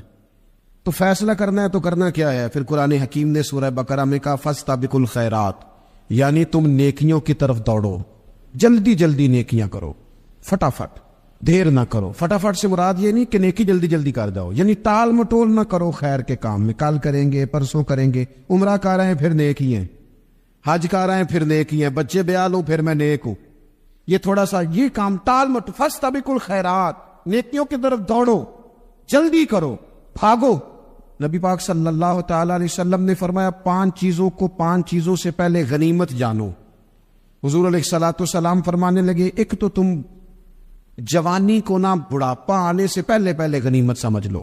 نبی کریم صلی اللہ تعالیٰ علیہ وآلہ وسلم ارشاد فرمانے لگے کہ اپنی صحت کو غنیمت جان لو بیماری آنے سے پہلے پہلے۔ پھر حضور علیہ الصلوۃ والسلام فرمانے لگے اگر اللہ نے تمہیں مال دیا ہے، وسعت دی ہے، تو نیکی کر لو، خرچ کر لو اللہ کے راستے، خدا نہ خواستہ تم پر غریبی آ جائے۔ اور پھر حضور سید عالم صلی اللہ تعالیٰ علیہ وسلم فرمانے لگے اگر تمہیں اللہ نے کچھ فراغت دی ہے، بہت زیادہ مصروف نہیں ہو، تو غنیمت جان لو، جلدی سے نیکی کر لو قبل اس کے کہ تم مشغول ہو جاؤ۔ اور 5ویں بات حضور نے بیان کی، فرمایا زندگی کو غنیمت جانو موت آنے سے پہلے پہلے، جلدی سے نیکی کر لو۔ نیکی کے لیے ساری زندگی منصوبہ بندی نہ کرتے رہو، نیکی کے لیے دیکھو نا، ہماری زندگی میں یہاں دنیا میں رہ کے چند منٹوں میں وہ نیکی کی جا سکتی ہے جو قیامت کے بعد صدیوں کا ہمارا فائدہ کرے، صدیوں کا فائدہ کرے۔ کرتے نہیں، پلاننگ کر رہے ہیں، منصوبہ بندی کر رہے ہیں، بس تیاری کر رہے ہیں، بس حضرت آپ دعا کر دے، اللہ تعالیٰ دعائیں بھی قبول فرمانے والا ہے، لیکن جو نیکی نصیب ہوتی ہے اسے جلدی سے کر گزرے، اسے فٹافٹ کرے۔ میں ایک گاؤں میں گیا، اب تو خیر وہ دور نہیں رہا، یہ 10-15 سال 20 سال پہلے نا جو نوجوانوں کی مصروفیات ہوتی تھیں ان میں سے ایک مصروفیت یہ ہوتی تھی کہ گندم لے کے چکی پہ جانا ہے، آٹا پسوا کے لانا ہے۔ یہ ایک بڑی، چونکہ سبھی گھروں کے اندر سال کے لیے گندم سٹاک کر لی جاتی تھی، تو گندم لے کے جانا یہ ایک ڈیوٹی ہوتی تھی۔ ایک نوجوان ایک گاؤں میں، اس کی مجھے تعریف سننے کو ملی، تو ایک بوڑھی اماں کہنے لگی یہ تو بڑا نصیباں والا ہے، سارے نے آٹا پہ آ لے ہوں، اور آتے جاتے پوچھ لیتا ہے کہ اماں کوئی، کہنے لگی میرے بچے باہر ہوتے ہیں، یہ مجھے دوائی بھی لا دیتا ہے شوگر کی، میں مریضہ ہوں۔ یعنی خیر جتنی ہو سکے جتنی۔ میرے ایک سنگی ہے، تو سڑک پہ کوئی بندہ کھڑا ہوتا ہے نا، اللہ تعالیٰ انہیں سلامت رکھے، بندہ کھڑا ہوتا ہے تو کہتے ہیں میں اس سے پوچھ لیتا ہوں بابا جی کدھر جانا ہے، فلانی جگہ جانا ہے، تو کہتے ہیں میں موٹر سائیکل پہ بٹھا لیتا ہوں۔ بندہ دیکھ کے مجھے سمجھ آ جاتی ہے ضرورت مند ہے، کوئی چور نہیں، کوئی ڈاکو نہیں، ضرورت مند ہے۔ میں اسے منزل تک نیکی جتنی میسر آئے، جس حد تک میسر آئے۔ کیا کہا ہمارے نبی پاک علیہ السلام نے؟ حضور نے ہم سے فرمایا کچھ نہ ہو سکے تو بات ہی مسکرا کے کر لینا، اس پر ہی اللہ صدقے کا ثواب عطا کر۔ فاستبقوا الخیرات، جلدی سے نیکی کر لو، اپنے نامہ اعمال میں روز نیکیاں جمع کرو، کوئی نہ کوئی خیر کا کام روز کرو اور جلدی سے کرو۔ صحیح مسلم میں حدیث ہے، نبی پاک صلی اللہ تعالی علیہ وسلم فرمانے لگے جلدی جلدی نیکی کے کام کر لو ان فتنوں سے پہلے جو اندھیری رات کے حصوں کی طرح فتنے ہوں گے۔ فرمایا اس وقت حال یہ ہوگا کہ آدمی صبح مومن ہوگا، شام کو کافر ہو جائے گا، شام کو مومن ہوگا تو صبح کافر ہو جائے گا۔ اور فرمایا لوگ دنیا کے بدلے اپنا دین تک بیچ ڈالیں گے، معاذ اللہ جھوٹی قسمیں نہیں کھائی جاتی، جھوٹا قرآن مجید نہیں لوگ اٹھا لیتے. لوگ دنیا کے لیے دین بیچ ڈالیں گے، اس سے پہلے جب فتنے اتنے زیادہ ہو جائیں، اس سے پہلے نیکی کر لو، کوئی خیر کا کام کر لو، جلدی سے کچھ ایسا کر لو. حضرت عقبہ بن حارث رضی اللہ تعالیٰ عنہ فرماتے ہیں یہ دیکھیں ہمارے نبی پاک علیہ السلام کی سیرت کیا ہے، حضور کا اسوہ کیا ہے، نبی پاک علیہ السلام ہماری تربیت کس طرح کرتے. حضرت عقبہ بن حارث رضی اللہ تعالیٰ عنہ کہتے ہیں ہم نے نبی پاک علیہ السلام کے ساتھ عصر کی نماز پڑھی، یہ صحیح بخاری میں موجود ہے. فرماتے حضور سلام پھیرتے ہی فوراً اٹھ کے گھر تشریف لے گئے. یہ ہمارے لیے انوکھی بات تھی، غیر متوقع تھی، پہلے کبھی ایسا ہوا نہیں. سلام پھیرا نماز کا، حضور جلدی سے تشریف لے گئے. اب ہم حیران تھے اور حیرت انگیز طور پر حیران تھے کہ کریم اتنی جلدی تشریف لے گئے. تھوڑی دیر ہوئی حضور واپس آ گئے تو محبوب پاک علیہ السلام فرمانے لگے گھر میں ایک چھوٹی سی ڈلی، ایک چھوٹا سا ٹکڑا سونے کا پڑا تھا، مال آیا تھا سارا صدقہ کر دیا، وہ تھوڑا سا پڑا تھا، اچانک مجھے یاد آیا وہ تو پڑا رہ گیا. تو حضور فرمانے لگے میں نے کہا کہیں ایسا نہ ہو جائے کہ ساری رات گزر جائے اور میرے گھر میں پڑا ہی رہ جائے، میں جلدی سے جا کے اسے خیرات کر دوں. میں نے خیرات کیا پھر میں واپس آ گیا ہوں. جلدی سے نیکی، جلدی سے نیکی کر لی جائے. ہم بڑا انتظار کر رہے ہیں، بڑا لمبا ہمارا پروگرام ہے، ہمارے پاس ٹائم ہی بڑا ہے، کسی نے کان میں کہہ دیا ہے تیرے پاس بڑا وقت ہے، ابھی تو بڑی عمر پڑی ہے، ابھی تو جناب او میرے بھائی یہ لوگوں کے کہنے کی باتیں ہیں، پھر پتہ ہی نہیں چلتا حالات کس طرح کے ہو جاتے ہیں اور کیا معاملات انسان کے ساتھ درپیش ہوتے ہیں. جتنی خیر میسر آئے، جتنا بھلا میسر آئے، جتنی انسان کو توفیق ملے. میں نے بزرگوں کو دیکھا اپنے اصحاب کو، پہلے وہ خدام سے کہتے کہ میں سونے لگا ہوں اور پابند کرتے لوگوں کو کہ فلاں وقت، بزرگوں کو میں نے دیکھا اپنے، وہ پابند کرتے لوگوں کو کہ فلاں وقت میں موجود ہوں گا آنا، خود پابند فرماتے. اور پھر جب بیدار ہوتے تو سب سے پہلے خدام کو بلا کے پوچھتے کوئی مہمان تو نہیں آیا؟ جناب آپ نے خود ہی تو پابند فرمایا فلاں دن آنا. کہنے لگے چل یار اگر کوئی آیا تو مجھے ملا لو، میری ملاقات کرا لو. کیوں؟ اس لیے کہ دور سے آیا ہے، مجھ سے ملنے آیا ہے، کوئی خیر کی بات سیکھنے آیا، چلو میرے نام اعمال میں کوئی نیکی جائے گی. کچھ نہ کچھ خیر جمع کر لی جائے، کچھ نہ کچھ ڈیوٹی کر لی جائے، کچھ کام کریں اور جلدی سے کریں. حضرت جابر ابن عبداللہ انصاری رضی اللہ تعالیٰ عنہ بیان کرتے ہیں، یہ بھی بخاری میں موجود ہے. کہتے ہیں ایک صحابی نبی پاک علیہ السلام کی بارگاہ میں حاضر ہوئے غزوہ احد کے موقع پر، اور حال ان کا یہ تھا کہ وہ کھجور کھا رہے تھے اور کھجور انہوں نے منہ میں رکھی ہوئی تھی. حضور کی بارگاہ میں حاضر ہوئے اور عرض کرنے لگے یا رسول اللہ صلی اللہ تعالی علیہ وسلم اگر میں شہید کر دیا جاؤں تو کہاں جاؤں گا؟ حضور فرمانے لگے جنت میں. تو کہتے انہوں نے جو کھجور منہ کے اندر تھی وہ انہوں نے نگلی نہیں، اندر نہیں لے گئے، اس کو باہر نکالا اور دوڑ کے آگے بڑھے اور جنگ کرنی شروع کر دی اور لڑتے لڑتے شہید ہو گئے. کیا سبق دیا انہوں نے؟ سبق یہ دیا کہ نیکی کرنے میں اتنی دیر بھی نہیں کرنی جتنی کھجور کھانے میں دیر لگتی ہے. جلدی سے نیکی کرنی ہے، فٹافٹ نیکی کرنی، اس کے اندر ٹال مٹول نہیں کرنا. اسی وقت انہوں نے کھجور باہر نکال دی، دوڑ کے انہوں نے. حضرت انس بن نضر رضی اللہ تعالیٰ عنہ، حضرت انس بن مالک رضی اللہ تعالیٰ عنہ کے چچا ہیں، میدان احد میں احد پہاڑ کے قریب کھڑے تھے، لوگوں سے کہہ رہے تھے جلدی جلدی ادھر آؤ. وہ جنت جو انسان کو انتقال کے بعد نصیب ہوگی اور قیامت کے بعد نصیب ہوگی، فرماتے تھے مجھے تو ابھی احد پہاڑ کے اندر سے جنت کی خوشبو آ بھی رہی ہے، لہذا جلدی سے آؤ، ادھر دوڑو، جہاد کرو، آؤ کفار سے لڑے. تو نیکی میں دیر نہیں کرنی. جو نیکی میسر آتی ہے، جس کو میسر، ماں باپ میسر ہیں تو خدمت کر لیں، اہل خانہ ہے تو حسن سلوک کر لیں، اللہ نے اولاد دی ہے تو اچھی تربیت کر لیں، دوست ہیں تو خیر خائی کر لیں، اگر آپ کو اللہ رمضان عطا کرتا ہے تو زیادہ سے زیادہ اس کی عبادت کر لیں، اگر نظر ٹھیک ہے تو تلاوت زیادہ سے زیادہ کر لیں، زبان چلتی ہے تو رج رج کے مدینے والے محبوب پہ درود و سلام پڑھ لیں، اللہ تعالیٰ کا ذکر کر لیں، جلدی سے خیر جمع کریں، اپنے وقت کو ضائع نہ کریں. یہ آج کا سبق ہے. ایک تو ہم نے فیصلہ کرنا ہے کہ بس غفلت نہیں، اب غفلت اب انشاءاللہ اللہ اللہ کرنی، اب کوئی خیر کا کام کرنا ہے. میرے حضرت کا ایک جملہ کبھی نہیں بھولنا، فرمایا کرتے تھے زمین کے اوپر کام، نیچے جا کے آرام. یہ چھوڑ دیں اتنے گھنٹے سونا ہے تو یہ کرنا ہے تو میری نیند میں دخل کوئی نہ ڈالے، پھر سوتے ہی رہ جائیں گے، سوتے ہی رہ جائیں. زمین کے اوپر کام اور نیچے جا کے جاگنا ہے جاگ لے افلاک کے سائے تلے، پھر حشر تک سوتا رہے گا خاک کے سائے تلے۔ اب جاگ لے افلاک کے سائے کے نیچے، جاگ، کھول آنکھیں، ہر وقت کا سونا، ہر وقت سونا، ہر وقت جو اپنے آرام کی فکر کرنے سے نکل آئے، اور اچھا کھانا اور اچھا پہننا اور بس اپنی مرضی کی زندگی من چاہی جینا، اس سے باہر آئے، فیصلہ کریں، فیصلہ کہ اب غفلت نہیں کرنی۔ اگر اللہ نے کوئی صلاحیت دی ہے تو اسے دین کے کام پہ لگانا، کوئی ڈیوٹی کرنی ہے، کوئی خدمت کرنی ہے۔ دیکھو خدمت ہی ہو رہی ہے، صدیق اکبر مال دے رہے ہیں، عثمان غنی مال دے رہے ہیں، مولا علی نے تلوار پکڑی ہے، میدان میں جا رہے ہیں، فاروق اعظم گلی گلی نگر نگر رسول اللہ کے دین کی پہرے داری کر رہے ہیں، حضرت جناب سیدنا سلمان فارسی ابو ذر غفاری حضور کی مسجد میں جھاڑو دے رہے ہیں، اور بلال حبشی وہ نبی پاک کی مسجد میں اذان پڑھتے پڑھتے پڑھتے پڑھتے رب نے اتنا عروج فرمایا کہ کعبے کی چھت پہ کھڑے ہو کے بھی اذان پڑھنے سے انہوں نے اذان دے دی۔ تو کوئی کام کرنا ہے، غفلت کو توڑنا ہے اور نیکی کرنی ہے، ذرا جلدی جلدی خیر کا کام کرنا ہے، نہیں ایسے نہیں، فٹافٹ۔ کیسے جی؟ فٹافٹ۔ اللہ کے حبیب علیہ الصلوۃ والسلام کو اچانک ایک صحابی نے دیکھا اور فوراً عرض کرنے لگے، یا رسول اللہ میرے ماں باپ قربان ہو، چہرے پر نکاہت بڑی ہے، کمزوری ہے، کیا وجہ ہوگی؟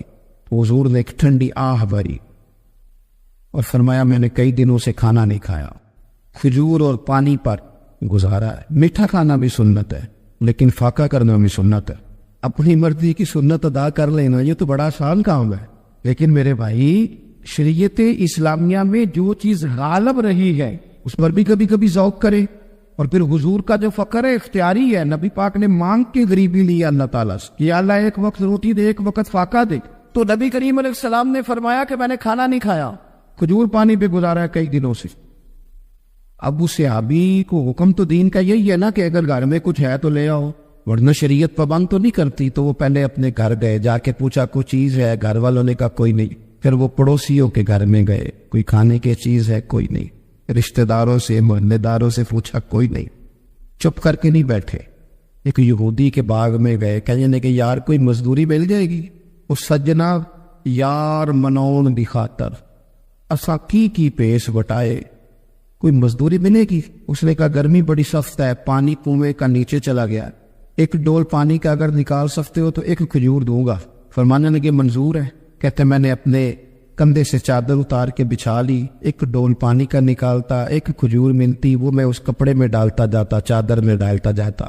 جب ذرا میری چادر بھر گئی کھجوروں سے، میں نے اسے سمیٹا، لے جا کے حضور کی بارگاہ میں پیش کیا، محبوب وہیں بیٹھے تھے۔ کہتے حضور نے میرا پسینے سے شرابور وجود دیکھا اور میرے چھالوں سے بھرے ہوئے ہاتھ دیکھے اور میری تھکے تھکے وجود کو دیکھا، تو کریم نے ایک کھجور اٹھائی اور اٹھا کے منہ میں رکھی۔ حضور فرمانے لگے کس نے تجھے مجبور کیا یہ کام کرنے پہ؟ اس کی مجبوری تو کوئی نہیں نا، کس نے تجھے مجبور کیا؟ تو کہتے دو آنسو میرے بھی چھلک پڑے۔ میں نے عرض کی حضور ہمیں کوئی مجبور کر سکتا ہے؟ ہمیں آپ کی محبت نہیں مجبور کیا۔ حضور یہ محبت ہے جس نے مجبور کیا۔ یا رسول اللہ کائنات کی ہر چیز سے بڑھ کر آپ سے پیار ہے۔ یہ غریب آدمی، سادے لوگ ہیں، یہ بہت مہنگے تحائف لانے کی ظاہری پوزیشن میں نہیں ہے، لیکن دیکھو نا اظہار محبت کے معاملے میں کتنا بڑا دل رکھتے ہیں۔ یا رسول اللہ صلی اللہ تعالی علیہ وسلم، آقا محبت نے مجبور کیا، وہاں انعام نہیں ملا، ظاہری طور پر جو انعام ہوتے ہیں وہ نہیں، اس کا نہیں حضور نے اعلان کیا۔ حضور فرمانے لگے سن پھر، اگر تو مجھ سے محبت کرتا ہے تو فقر و فاقے کی تیاری کر، مصیبت کے لیے تیاری کر۔ اگر جو مجھ سے محبت کرتا ہے اس کی طرف تو مصیبتیں دوڑ کے آیا کرتی، پھر تو تیاری رکھ، پھر تو سہنا سیکھ، پھر دل بڑا کر، کشادہ کر، پھر دیکھ تجھے آزمائشیں آئیں گی، زخم پہ زخم کھا کے جی، خونے جگر کے گھونٹ پی، آہل کر اب لبوں کو سی، یہ عشق ہے کو دل لگی نہیں۔ یہ کوئی ایسے تھوڑی ہے کہ تیری دل لگی تھی اور تو دو باتیں کار سن کے تو چلا گیا، یہ عشق ہے کوئی دل لگی نہیں۔ تو حضور کو جس انداز میں صحابہ نے چاہا، جس طرح انہوں نے نبی پاک سے محبت کی، اپنی ساری توجہات کا مرکز ذات رسالت کو بنایا، حضور کی رضا کو ہر معاملے میں مقدم جانا ہماری ذمہ داریاں ہیں کہ ہم بھی اپنے محبوب کے لیے اپنے جذبات کو کشادہ کریں، اپنے دل میں وہ ساری باتیں پیدا کریں جس کی بنیاد پر ہمارا بھی ایمانی رشتہ نبی کریم سے مضبوط ہو سکے۔ حضرت ابو بصیر رضی اللہ تعالیٰ عنہ، نبی پاک صلی اللہ علیہ وسلم نے طے کر لیا کفار کے ساتھ حدیبیہ کی جنگ ہوئی تو فرمایا اگر کوئی مسلمان مکے چلا جائے گا تو کافر کہنے لگے ہم واپس نہیں کریں گے، اور اگر کوئی کلمہ پڑھنے والا ستایا ہوا مسلمان مدینے آئے گا تو مسلمانوں کو واپس کرنا پڑے گا۔ مسلمان اپنا بندہ نہیں رکھ سکتا، اور مسلمانوں کا کچھ شخص غلطی سے بھی مکے چلا گیا تو مکے والے واپس نہیں کریں گے۔ حضرت ابو بصیر رضی اللہ تعالیٰ عنہ صحابی تھے، باپ نے، بھائی نے، محلے والوں نے قید کیا ہوا تھا کلمہ پڑھنے کی وجہ سے، کسی طریقے سے جیل توڑ کے دوڑے مدینے پہنچے۔ کہتے ہیں رستے میں کسی آدمی کے ساتھ گھوڑے پہ کچھ دیر بیٹھا، پھر پیدل چلا۔ صحابہ کہتے ہیں اتنا دردناک منظر بڑا کم ہم نے دیکھا۔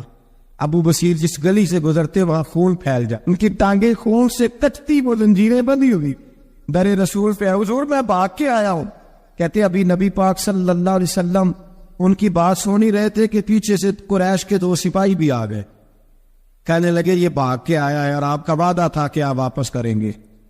چشم زدن میں ذرا سوچنا، چشم زدن میں تھوڑی دیر کے لیے غور کرنا کہ ہمیں ہمارا استاد، ہمارا پیر دھتکار دے کہ جا دوڑ جا، تو کہتے ہیں بسم اللہ جناب یہ جا رہے ہیں۔ ایمان کی پختگی دیکھیں، اس نے تو ہمیں نکال ہی دیا جی، وہ کیسا بندہ ہے، یا تو کسی کے یہاں کوئی فاتحہ پڑھنے نہ جائے تو لوگ بگڑ جاتے ہیں، کہتے ہیں اس نے سلام نہیں لی، فاتحہ نہیں پڑھی، بس ختم، اس کو احساس ہی نہیں۔ حضرت سیدنا ابو بصیر سامنے کھڑے، سامنے 2 سپاہی آ گئے، ذرا دیکھیے ایمان کی پختگی، ایمان، یقین اور استقامت۔ امام بیکی نے دلائل کے اندر لکھا ہے، فرماتے ہیں نبی کریم صلی اللہ علیہ وسلم نے ان کی طرف دیکھا تو حضور کی مقدس آنکھیں آنسوؤں سے بھر گئی۔ حضور نے فرمایا ابو بصیر تیری تکلیف مجھے نظر آ رہی ہے، پر میں نے وعدہ کیا ہوا ہے، میں نے وعدہ، بھائی یہاں ڈٹ کے رہنا بڑا مشکل ہے، یہاں قائم رہنا بڑا کٹھن مرحلہ ہے، یہاں آزمائش کے موقع پر دین پر انہوں نے تو رکھا ہی نہیں، لوگ تانے دیتے ہیں، باتیں کرتے، رکھا ہی نہیں، تو پھر ان کا بنتا ہے۔ حضور نے فرمایا تجھے جانا پڑے گا۔ صحابہ کہتے ہیں پورے مدینے میں ایسے تھا جیسے سوگ کا سما ہو۔ جب وہ 2 سپاہی حضرت ابو بصیر کو پکڑ کے لے جا رہے تھے تو وہ پلٹ پلٹ کے پیچھے دیکھتے تھے، پلٹ پلٹ، پیروں میں خون ہے، آنکھیں آنسوؤں سے بھری ہوئی۔ فرماتے ہیں جب وہ پلٹ رہے تھے تو مدینے کی گلیاں بھی رو رہی تھی۔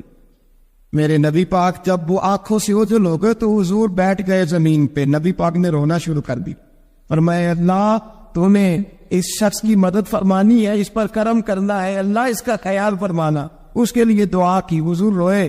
حضرت ابو بصیر باہر نکلے تو وہ جو کافر تھے نا وہ کہنے لگے تو بڑا بنتا تھا ان کا، انہوں نے مجھے رکھا نہیں، تجھے رکھا بھی نہیں۔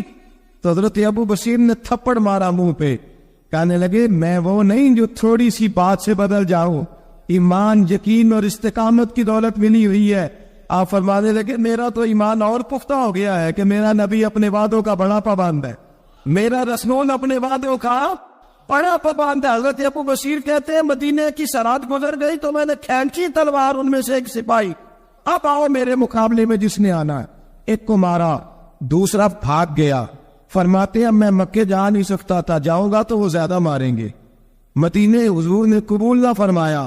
فرماتے ہیں ایک جنگل میں جا کے العیس نام کی ایک بستی تھی، وہاں ڈیرا لگا لیا، دریا کے کنارے، پانی پی لیتا، پتے کھا لیتا، تن تندور ڈالدا بالن تے اسی آوا نال تپایا، کپ کپ مکیاں پیڑے کیتے تے اتو صبر پلے تنایا، تن دی آنڈی تے من دا سالن اتے لون صبر دا پایا، غلام فریدا وے میں ساری تیری، غلام فریدا وے میں ساری تیری، تینوں وجہ یقین نہیں آیا۔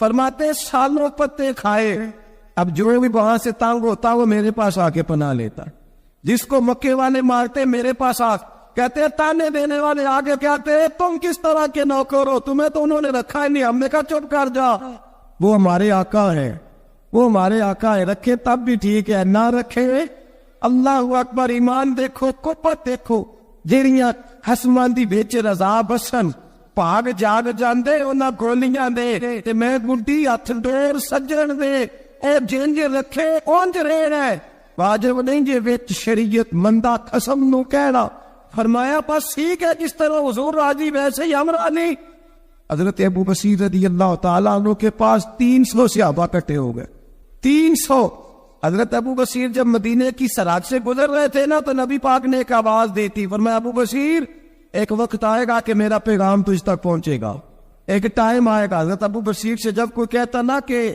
زندہ کس بات پہ ہو تو فرمانے لگے مصطفیٰ کے فرمان پہ بڑا یقین ہے بلاوا آئے گا مجھے بلاوا مجھے یقین ہے کہ مجھے بلاوا بڑی امید ہے سرکار قدموں میں بلائیں گے اور کرم کی جب نظر ہوگی مدینے مجھے یقین ہے کہ مجھے بلاوا حضرت ابو بصیر رضی اللہ تعالیٰ عنہ فرماتے ہیں کہ وقت گزرتا گیا 300 لوگ اکٹھے ہو گئے جب کوئی مسلمانوں کا قافلہ مکے کے پاس سے گزرتا تو مکے والے لوٹ لیتے تھے حضور نے بھی اجازت دی مدینے والوں کو اگر ان کا قافلہ کوئی آئے تو انہیں بھی حملے کی اجازت ہے کفر کا مال مال غنیمت ہے حضرت ابو بصیر کہتے ہیں جب بھی ہمارے قریب سے وہ رستہ تھا شام کی طرف جانے کا جب بھی کافر گزرتے ہم ان کے قافلے پکڑ لیتے لوٹتے ہم بھی ان کو اس طرح کی سزا دیتے جو مسلمانوں کو دیتے تھے فرماتے ان کا جینا محال ہو گیا ہاتھ باندھ کے نبی پاک کی بارگاہ میں گئے کہنے لگے یہ شرک ختم فرما دیں اور آپ ان کو بلا لیں حضرت ابو بصیر فرماتے ہیں میں بوڑھا آدمی تھا دن بھر میں کام کرتا محنت کرتا اس علاقے میں کھیتی باڑی کرتا جب رات ہوتی تو میں کسی پہاڑ کے ٹیلے پہ بیٹھتا اور مدینے کی جانب منہ کر لیتا اور میں انتظار کرتا بلاوا کب آئے گا کب حضور کا پیغام آئے گا میں انتظار کرتا حضرت ابو بصیر رضی اللہ تعالیٰ عنہ بیمار ہو گئے شدید بیمار سخت بیمار تھے تو قریش نے شرک ختم کی حضرت ابو ہریرہ کہتے ہیں نبی پاک نے 2 صحابہ کو رکا دیا فرمایا جاؤ اسے جا کے کہو آ جائے اسے کہو آ جائے صحابہ کہتے ہیں ہم پہنچے تو ان کا آخری وقت چل رہا تھا آخری ہجکیاں تھی ایمان اور یقین دیکھو آخری ہجکیاں لوگ کہتے ہیں ابو بصیر وقت آ گیا وہ کہتے ہیں نہیں ابھی وقت نہیں آیا وقت تب آئے گا جب نبی پاک کا بلاوا آئے گا حضور کا وعدہ تھا وقت تب آئے گا جب میرے نبی کا بلاوا آئے گا بھی بلاوا نہیں آیا تو ابو بصیر کا وقت بھی نہیں آیا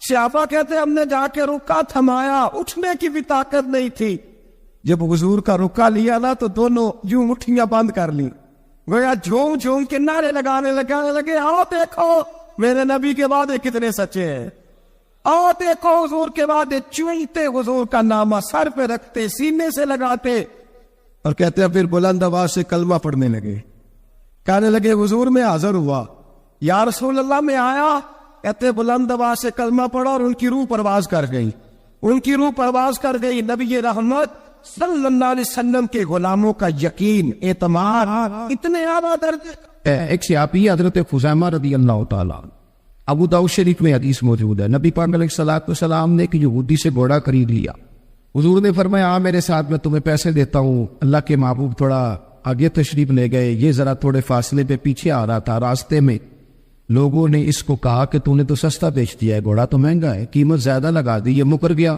محبوب کریم علیہ السلام نے پیسے تمہارے پیسے لو گھوڑا دو کہنے لگا کون سا گھوڑا میں نے تو بیچا ہی نہیں اب جب سوتا ہوا تھا گھوڑے کا تو حضور تھے یا وہ یہودی تھا تیسرا شخص ہی کوئی نہیں تھا کون سا گھوڑا کیسا گھوڑا اپنا حق چھوڑ دینا یہ بھی بعض اوقات بزدلی ہوتا ہے نبی کریم علیہ السلام نے فرمایا بھائی تو کیسے مکر سکتا ہے جب تیرا میرا سودا طے ہوا ہے جب ایک مخصوص رقم پر تو نے اسے بیچ دیا ہے تو مکر کیسے سکتا ہے تو پیسے لے اور گھوڑا دے اب جب تھوڑی سی بات تکرار میں آئی تو کچھ لوگ وہاں جمع ہو گئے مسلمان یہودی اور بھی کئی لوگ وہ یہودی کہنے لگا جی آپ اس طرح کریں ایک گواہ دے دے میں زیادہ نہیں مانگتا ایک دے دے ایک بندہ کہہ دے کہ یہ گھوڑا میں نے بیچا ہے اور آپ نے خریدا ہے تو میں آپ کے حوالے کر دوں گا وہاں بندہ کوئی دوسرا موجود ہی نہیں تھا تو گواہ کسے پیش کیا جائے حضرت خزیمہ رضی اللہ تعالیٰ عنہ نبی کریم کے صحابی ہے فوراً بولے وہ بھی لوگوں کی باتیں سن کے وہاں آئے تھے فوراً بولے کہنے لگے یا رسول اللہ میں دیتا ہوں گواہی دوڑ کے آگے آئے کہنے لگے جی میں گواہی دیتا ہوں کہ آپ نے گھوڑا خریدا ہے یہودی نے بیچا ہے اب اس نے کہا تھا ایک بندہ کہہ دے تو میں دے دوں گا اس کی شرط پوری ہو گئی حضور نے پیسے اس کے ہاتھ میں دیے اس نے گھوڑا محبوب کے دستے مبارک میں لگام تھمائی حضور تشریف لے گئے، غلام کو دیا، گھوڑا گھر چلا گیا۔ نبی کریم نے حضرت خزیمہ سے کہا خزیمہ ایک بات تو بتا، تو تھا ہی نہیں اور تو نے بن دیکھی گواہی کیسے دے دی؟ تو حضرت خزیمہ رضی اللہ تعالیٰ عنہ کہنے لگے یا رسول اللہ یہ تو زمین کی خبر ہے نا، میں نے تو آسمان کی چیزیں بھی نہیں دیکھی، آپ نے کہا ہے تو میں مان گیا ہوں، تو میں تو آسمانی خبریں مان گیا، میں تو جنت آپ کے کہنے پہ مان گیا، میں تو دوزخ آپ کے کہنے پہ مان گیا، میں تو فرشتے آپ کے کہنے پہ مان گیا، میں تو قیامت کی ساری باتیں آپ کے کہنے پہ مان گیا۔ وہ بتا رہے ہیں، گویا وہ سمجھا رہے ہیں یا رسول اللہ میں نے تو رب بھی نہیں دیکھا، تو آپ کے کہنے پر مان گیا، اور جب اتنی ساری چیزیں آپ کے کہنے پہ مان گیا ہوں تو گھوڑا تو چیز ہی کوئی نہیں۔ اب دیکھیے حضور کا تبصرہ یہاں کیا ہے، انہوں نے ایمان کا مرکز و محور ذات مصطفیٰ کو سمجھا، ان کو سمجھ آئی کہ کل کائنات حضور کی ذات ہے۔ اب حضور سید آدم علیہ السلام نے اس بات کو سن کر اعلان کیا فرمایا؟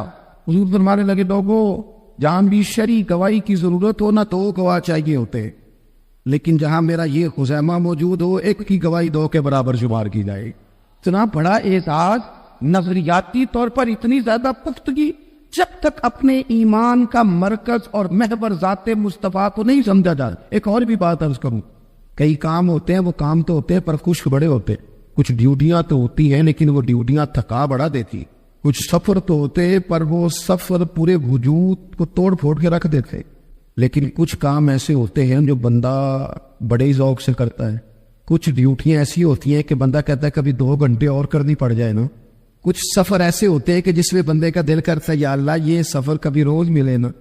چلے نہیں سمجھ آتی تو ایک سادی سی کسی شاعر نے بات کی ہے، اس نے کہا ہے کہ دنیا اندیا سفراں تو بندہ تھک بھی تے جاندا ہے نا، پر سفر مدینے دا ہر وار ہی بڑا زور۔ کچھ سفر تھکاتے نہیں نا، کتاکٹ نہیں ہوتی، کچھ چیزیں انسان ذوق سے کرتا ہے، اس کی طبیعت۔ اگر نبی پاک علیہ السلام کی ذات کے ساتھ دل کی قلبی وابستگی ہو جائے، دین کا کام تھکاوٹ پیدا نہیں کر، مسجد کی حاضری بوجھ نہیں بنتی، انسان کے لیے کوئی بھی خیر کا کام کرنا مشکل نہیں ہوتا، اس کا وجود ڈھل سا جاتا ہے، اس کی طبیعت اس طرح کی ہو جاتی ہے کہ جیسے سارے نور سے ہو کر آ۔ شرط یہ ہے کہ کامل محبت ہو۔ آج کل ڈھیروں لوگوں کو دعویٰ ہے حضور کی محبت کا، ڈھیروں لوگوں، اور بالکل ٹھیک ہے، ہونا بھی چاہیے، لیکن اپنے آپ سے پوچھ لینا چاہیے اچھی طرح سے، ہمیں اچھی طرح سے غور کر لینا چاہیے کہ شہرت زیادہ پیاری ہے کہ حضور، یہ ہمیں غور کرنا چاہیے۔ ہمیں غور کر لینا چاہیے کہ دولت زیادہ پیاری ہے کہ نبی پاک علیہ الصلوۃ والسلام کی ساتھ۔ ہمیں غور کرنا چاہیے کہ برادری اور قبیلے کی رسمیں زیادہ پیاری ہیں یا حضور کے دین کی بات زیادہ پیاری۔ ہمیں پہلے غور کر اپنی ترجیحات کا تعین کرنا چاہیے، اور پھر ہمیں اپنے دل سے یہ بھی پوچھنا چاہیے کہ تیرا فلان دوست سے ملنے کو تو بار بار دل کرتا ہے، اہل خانہ کو، گھر والوں کو ملنے کو تو تیرا بار بار جی چاہتا ہے، کیا تیرے دل میں کبھی بیٹھے بیٹھے تڑپ اٹھتی ہے بیٹھے بیٹھے، اور کبھی تیری آنکھیں باہر آتی ہیں کہ رب کوئی موقع بنا دے اور میں جا کے حضور کا شہر مبارک بھی دیکھا ہوں؟ اچانک دل کرتا ہے نا کسی شخص سے بات کرنے کو، تو کیا بالکل بیٹھے بیٹھے کبھی اچانک نعت سننے کو بھی دل کرتا ہے کہ نہیں؟ کبھی اچانک حضور کی سیرت کی طرف بھی توجہ بیٹھے بیٹھے چلی جاتی ہے کہ نہیں؟ دیکھیں کوئی بندہ بھی انکار نہیں کرے گا جب کسی سے کہا جائے گا کہ مجھے حضور علیہ السلام سے بڑی محبت ہے، لیکن آپ کو کس سے محبت ہے، آپ کس سے پیار کرتے ہیں، یہ صرف آپ کو ہی پتا ہوتا ہے۔ میں کس سے محبت کرتا ہوں، میرے دل میں کس بندے کے لیے کتنی گنجائش ہے، یہ سامنے والا نہیں ماپ سکتا، یہ صرف میں ہی ماپ سکتا ہوں، کیونکہ دل جو میرا ہے، یہ باطنی کیفیات میری ہے۔ ہم روز نعرے لگائیں، روز زور شور سے نعرے لگائیں، لوگ سن کے کہیں کہ بڑا پیار کرتا ہے یہ حضور سے، لیکن یہ ہمیں پتا ہے ہماری قلبی واردات کیا ہے، ہمیں خبر ہے۔ دیکھیں نا صحابہ سچے لوگ تھے، حضرت عمر رضی اللہ تعالیٰ عنہ حضور کی بارگاہ میں حاضر ہیں تو عرض کی یا رسول اللہ صلی اللہ تعالیٰ علیہ وسلم، مجھے آپ ہر چیز سے زیادہ پیارے ہیں، لیکن حضور مجھے لگتا ہے مجھے اپنی جان آپ سے زیادہ پیاری ہے۔ سچ بولنا ہے نا، میرا دعویٰ نہیں کرنا، بات کو کھول کر بیان کر کے وعدے کر کے بیان کرنا۔ یا رسول اللہ صلی اللہ تعالیٰ علیہ وسلم، مجھے محسوس ہوتا ہے مجھے اپنی جان آپ سے زیادہ پیاری ہے، تو حضور نے ان کے دل پر ہاتھ رکھ کے فرمایا عمر ابھی ایمان نہیں مکمل ہوا۔ تو حضور کے دست پاک کا فیض آیا کہ حضرت عمر اسی وقت بول پڑے، عرض کرنے لگے حضور آپ حکم کریں، میں جان بھی قربان کرنے کو تیار۔ اپنے آپ سے بات کرے، اپنے اوپر تھوڑی توجہ دے، دوسروں کو تبلیغ کرتے، دوسروں کو واعظ کرتے، دوسروں کو نصیحت کرتے، دوسروں کو سمجھاتے، تو بڑا وقت گزر گیا۔ اب تھوڑا سا نا اعلیٰ حضرت رحمۃ اللہ علیہ سے لوگوں نے کہا واعظ کہے، تو فرمانے لگے ابھی تو میں اپنے نفس کو نہیں واعظ کہہ سکا، اپنے آپ سے میں ابھی گفتگو نہیں کر سکا، تقریر نہیں کر سکا، تو لوگوں کو کیا واعظ کروں۔ ہم تھوڑا سا نا اپنے اوپر توجہ دیں۔ حضور کی محبت کا جو ذوق صحابہ کے ہاں ہے، آج بڑے سارے لوگ نہیں ہیں جو بچ بچ کے بات کرتے ہیں، بچ بچ کے۔ میں تو اپنے زمانے میں دیکھتا ہوں کہ سیاسی لیڈروں کے نعرے لگاتے وقت لوگوں کو کوئی کسی قسم کی آر محسوس نہیں ہوتی۔ وہ گاڑی جو کبھی کسی غریب کے ہاسپٹل جانے کے کام نہیں آئی، سیاسی لیڈر کا جلسہ ہو تو وہ بھی گاڑی اندر سے نکل آتی ہے، اور اس پر 10 بندے چڑھ جائیں تو ٹوٹنے کا بھی کوئی خطرہ محسوس نہیں ہوتا۔ لیکن وہ لوگ جو اتنا تگڑا کر کے اپنے لیڈر کا نعرہ لگا رہے تھے، انہیں چاہیے تو نا کہ اس سے کئی 100 گنا پڑھ کے ان کی زبانوں پہ حضور کے تذکرے جاری ہوتے، اور ان کی زبانیں پوری طرح تر ہوتی درود و سلام سے۔ لیکن آپ دیکھ لیں ہم اپنی اپنی فیلڈ میں، اپنے اپنے معاملات میں کتنے زیادہ مضبوط ہیں اور کتنے زیادہ آگے ہیں، لیکن ذات رسالت محاب کے معاملے میں ہمیں وہ جوش، وہ محبت جس کا ہم اظہار کرتے ہیں، ہمیں اسے کیفیات میں لانا چاہیے۔ اور کچھ لوگ ایسے بھی ہیں جو اس معاملے میں بھی بڑے سنجیدہ ہو کے رہنا پسند کرتے ہیں۔ وہ کہتے ہیں نہیں جی نہیں، اب میں جلوس میں جاؤں، اور میں حیران ہوتا ہوں جو قوم روز کوئی نہ کوئی جلوس نکالتی ہے، وہ نبی پاک کا جلوس آتا ہے تو وہ شرعی دلائل پوچھنے شروع کر دیتی ہے، ابھی اس پر کوئی دلیل ہے؟ تو میں نے کہا یہ جو روز نکلتے ہیں ان پر دلیلیں ہیں؟ کبھی کسی نے سوال نہیں کیا، کبھی کسی شخص نے کوئی بات نہیں کی، اور یہاں لوگ دلائل کی دنیا میں اتر آتے۔ بارفتگی، شوق، حضور کی جو مرکزی حیثیت ہے دین میں، نبی پاک کے ساتھ قلبی رشتہ، مضبوط وارفتگی۔ عروہ بن مسعود ثقفی کفر کی طرف سے نہ سفیر بن کے آئے تھے حدیبیہ میں۔ جب کوئی بندہ کسی کا سفیر بن کے آتا ہے تو وہ اس کی پوری ترجمانی بھی کرتا ہے، پورے نمائندے بن کے آئے تھے۔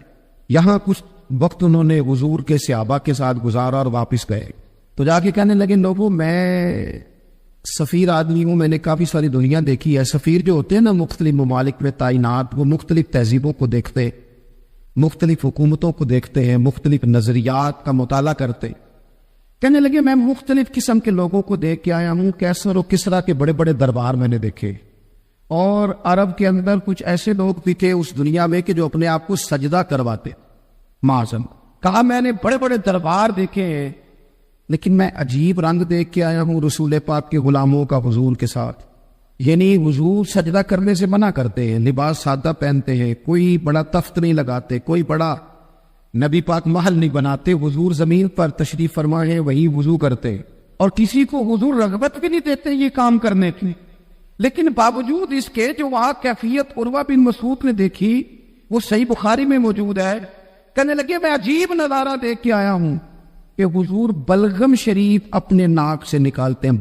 بلغم ماں بڑا پیار کرتی ہے نا بچے سے، تو اس کی ناک سے یا گلے سے کبھی بلغم نکل آئے تو اماں نا ایسے ایسے ادھر منہ کر کے پھینکتی ہے، ایسے کر کے پھینکتی ہے، کبھی نکالنی بھی پڑ جائے۔ صحیح کہہ رہا ہوں میں؟ لیکن یہ دیکھیں، اور یہ ان لوگوں کی بات ہے جو عام لوگ نہیں، یہ عروہ جمیع صحابہ کی بات کر رہے ہیں۔ اور یہ بندے کون ہیں؟ حضرت ابو بکر صدیق جیسے سمجھدار لوگ، حضرت عمر جیسے لاکھوں مربع میل کی حکومتیں چلانے والے لوگ، حضرت عثمان غنی کی طرح کے لوگ جو جس کاروبار میں بھی ہاتھ ڈالتے ہیں 4 چاند لگا دیتے، حضرت مولا علی شیر خدا جیسے علم و حکمت اور دانائی والے لوگ، یہ کیا کرتے ہیں؟ عروہ کہنے لگے کہ نبی پاک کے ناک مبارک سے بلغم نکلتی ہے تو اپنے چہروں پہ مال لیتے ہیں یار، اور یہ صحیح بخاری میں موجود ہے، وہ اپنے جسموں پہ ملتے ہیں۔ اور کہنے لگے جب وہ وضو کرتے ہیں نا حضور، تو وہ جو وضو کا بچا ہوا پانی ہے اس کے لیے ان کے جذبات اس طرح کے ہیں کہ لگتا ہے وہ لڑ پڑیں گے آپس میں، وہ لڑیں گے کہ یہ قطرہ مجھے چاہیے، یہ حضور کے مقدس جسم سے لگا ہوا ہے۔ اور میرے امام کو تو پھر بات کیا نہیں آتی ہے نا، اعلیٰ حضرت فرماتے جو حضور کے قدموں سے لگ کے دھون بن جائے نا وہ تو آب حیات ہوتا ہے، وہ پی لینے والے تو مرتے ہی نہیں، وہ لوگ تو باطنی طور پر ہمیشہ زندہ رہتے ہیں۔ کہتے ہیں جس کے قدموں کا دھون ہے آب حیات ہے، وہ جانے مسیحا ہمارا نبی، اور جس کی 2 بوند ہے کوثر و سلسبیل ہے، وہ رحمت کا دریا۔ عروہ کہنے لگا وہ تو لڑ پڑیں گے۔ اور تیسرا عروہ کہنے لگا میں نے عجیب منظر وہاں دیکھا ہے کہ حضور کوئی حکم کرتے ہیں تو ہر بندہ پہل کرتا ہے، جلدی کرتا ہے حکم ماننے، تیزی دکھاتا ہے۔ اور تیسرا میں نے یہ دیکھا ہے جب حضور گفتگو کرتے ہیں تو ان پر اس طرح کا روب طاری ہوتا ہے کہ وہ تو نظر بھر کے حضور کا چہرہ بھی نہیں دیکھ. کہنے لگا یہ کیفیات میں ان لوگوں کی دیکھ کے آیا ہوں جو اپنے حبیب سے اتنی محبت کرتے ہیں. وہ کبھی بھی حضور کے دین کا جھنڈا نیچے نہیں آنے دیں. وہ کبھی بھی کسی کفر کی نفاق کی سازش کو آگے نہیں بڑھنے دیں گے.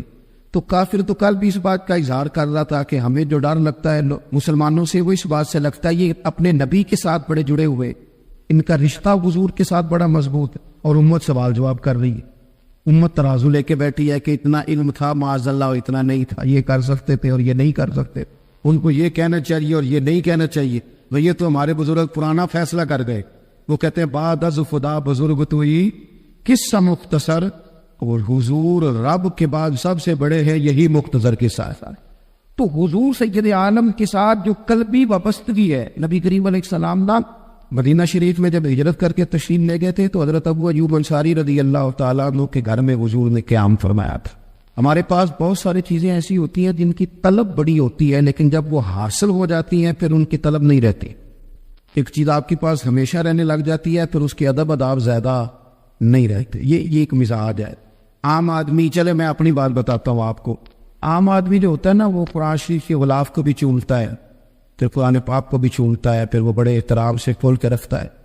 لیکن ہمارے مدارس میں جو حافظ ہوتے ہیں وہ نہیں زیادہ چومتے, ان کے پاس رہتا ہے نا ہر وقت, وہ لا کے رکھتے, ادب کرتے ہیں, کوئی بے ادبی نہیں کرتے, اللہ معاف کرے. لیکن جس طرح سے عام آدمی اس کو بار بار چومتا ہے یا ذوق کا اظہار کرتا ہے, دیکھیں حافظ بیچ بیچ میں سے ناراض ہونے لگ گیا مجھ سے.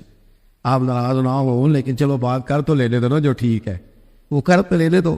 یہ ہوتا ہے بعض اوقات, جو چیز بالکل قریب آ جاتی ہے نا, یعنی ایک چیز آپ کا مقصود ہے اور اگر وہ مقصود مل گیا تو وہ جو درویش لکھا تھا نا کہ یہی بہتر ہے کہ پردوں میں وہ پردہ پوش رہے, اس کی بھی بڑی حکمتیں ہوتی ہیں. اس لیے کہ جو تڑپ, ملنے کی تڑپ کی جو لذت ہے وہ کئی دفعہ وصال کی لذت نہیں ہوتی. تو یہی بہتر ہے کہ پردوں میں وہ پردہ پوش رہے, اور وہ اگر پردے ہٹا دے تو پھر کسے ہوش رہے. جب آپ کو وہ چیز میسر آ جاتی ہے تو پھر اس کی قدر. اسی لیے حضرت عمر فاروق رضی اللہ تعالیٰ عنہ کا یہ طریقہ تھا کہ جب لوگ حج کر لیتے تھے نا تو فرماتے تھے حج ہو گیا, اب اپنے اپنے گھر جاؤ, زیادہ دیر نہ رہو حرم شریف کے, زیادہ دیر رہو گے تو قدر نہیں کرو, اب جاؤ. بڑی دلچسپ ہوتی ہے بے ترتیب ملاقاتیں. کبھی کبھی ملنے میں ذوق زیادہ ہوتا ہے, لطف زیادہ ہوتا ہے, طمانینت زیادہ ہوتی. حضرت ابو ایوب انصاری کہتے ہیں مجھے مقصود مل گیا, کرم ہو گیا, میں منتظر تھی, میری روح میری نظر کے حضور میرے گھر تشریف لائیں, حضور آ گئے, کرم ہو گیا, رحمت ہو گئی. اب ایسا نہیں ہے کہ ان لوگوں کو مقصود مل گیا ہے تو بس بات ختم ہو گئی. اب وہ سمجھ گئے کہ میرے تو گھر آ گئے تو میرے لیے تو ساری بات ہی کھل گئی ہے. ان کی ادبی معرفت کا یہ عالم تھا اور نبی پاک کے ساتھ ان کی وابستگی کا یہ حال تھا کہ کہتے ہیں میں نے نا میرے گھر کے 2 منزلیں تھی, میں نے نچلی والی منزل حضور کے لیے چھوڑ دی تاکہ نبی کریم صلی اللہ تعالیٰ علیہ وسلم کی زیارت کے لیے لوگوں نے آنے جانا ہے تو لوگوں کے لیے آسانی رہے. فرماتے ہیں نیچے حضور آرام فرما ہے اور میں اوپر والی منزل پہ تھا, جا کے چارپائی پہ لیٹ گیا. یہ مسلم شریف میں آپ کو ملے گا, اس کی اصل ملے گی آپ کو. فرماتے ہیں میں آرام سے جا کے چھت پہ لیٹ گیا, رات کا تھوڑا سا پہر گزرا تو میرے دل میں خیال آیا ابو ایوب تو اوپر ہے اور حضور نیچے, اے پائے نظر ہوش میں آ, یہ کوہ نبی ہے, آنکھوں سے بچڑنا یہاں بے ادبی ہے. اور امام فرماتے ہیں حرم کی زمین اور قدم رکھ کے چلنا, ارے سر کا موقع ہے وہ جانے والے. کہا حضور نیچے. فرماتے ساری رات میں ایک دیوار کے ساتھ پیچھے ہو کے بیٹھا رہا, ساری رات یہ سوچتا تھا کہیں میں وہاں نہ چل دو جاؤں, حضور آرام فرما ہو, میرے قدم نہ آ جائے. میں تڑپتا رہا, مقصود پاس آ گیا ہے, وہ چیز حاصل ہو گئی ہے, لیکن اس کی تڑپ میں اضافہ ہوا ہے, احترام بڑا ہے. یعنی آپ سوچ رہے ہیں کہ میں ان کا ادب کیسے کروں, ان سے محبت کیسے کروں, کس اعزاز سے انہیں بٹھاؤں. فرماتے ہیں کہ تڑپ کے میں صبح حاضر بارگاہ ہوا, میں نے کہا یا رسول اللہ کریم کرم ہو جائے, میری تو بساط ہی نہیں, میں چھت پہ کیسے گزارا کروں گا.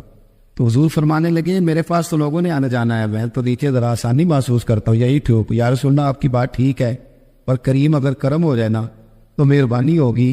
اللہ کے رسول نے جب نظر مبارک اٹھا کے حضرت ابو ایوب انصاری کا چہرہ دیکھا نا, خیال آیا مسلمان ایک بد پہچان جاتے ہیں اور محمد تو آدمی کے دل کی باتیں جان جاتے صلی اللہ تعالی علیہ. حضور نے جب نظر فرمائی اور ان کی آنکھوں میں چمکتے ہوئے آنسو دیکھے تو حضور فرمانے لگے میں سمجھ گیا ہوں تو نہ اوپر رہ پائے گا نہ سو پائے گا، تو بچے لے کے نیچے آ جا، میں ہی اوپر چلا جاتا ہوں۔ صحابہ کی وہ جو خاص قلبی کیفیات ہے رسول پاک کے ساتھ، میرے سنگیوں دیکھو میلاد شریف کا جو جھنڈا ہے وہ بھی میلاد شریف کا ہی ہے، وہ میلاد کا جھنڈا، ایسا نہ ہو کہ میلاد کا جھنڈا کسی گلی میں پڑا ہوا نظر آئے، میلاد پہ چھپنے والا اشتہار پوسٹر کسی جگہ گھرا ہوا نظر آئے۔ یہ جو لنگر شریف ہے نا، تبرک کے چاول، یہ حضور کے میلاد سے وابستہ ہے، یہ گلیوں میں بکھرے ہوئے نظر نہ آئے، اس طرح کی کیفیات نہ ہو کہ محسوس ہو کہ جناب یہ تو احترام والے لوگ ہیں، یہ لوگ تو حضور کی محبت کی بات کرتے۔ محبوب کی نسبتوں کا احترام بھی محبت ہی کا ایک پہلو ہوتا ہے، خاص بارفتگی نبی پاک کی ذات کے ساتھ خاص۔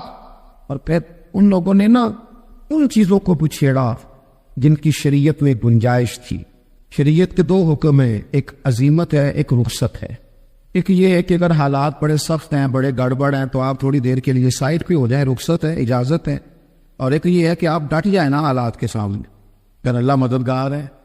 ایک یہ ہے کہ گنجائش ہے، اور ایک یہ ہے کہ دل نہیں میرا مانتا، میں گنجائش کا کیا کروں، میری طبیعت نہیں مانتی۔ چلے ایک بات اور کھول دیتے، ایک ہوتا ہے حکم، ایک ہوتی ہے رضا، ان دونوں میں فرق ہوتا ہے۔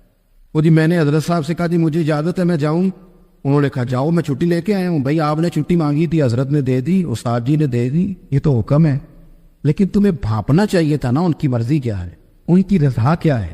رضا تو اس طرح کی ہوتی ہے کہ مکتب عشق کا دستور نرالا دیکھا، اس کو چھٹی نہ ملی جس نے سبق یاد کیا۔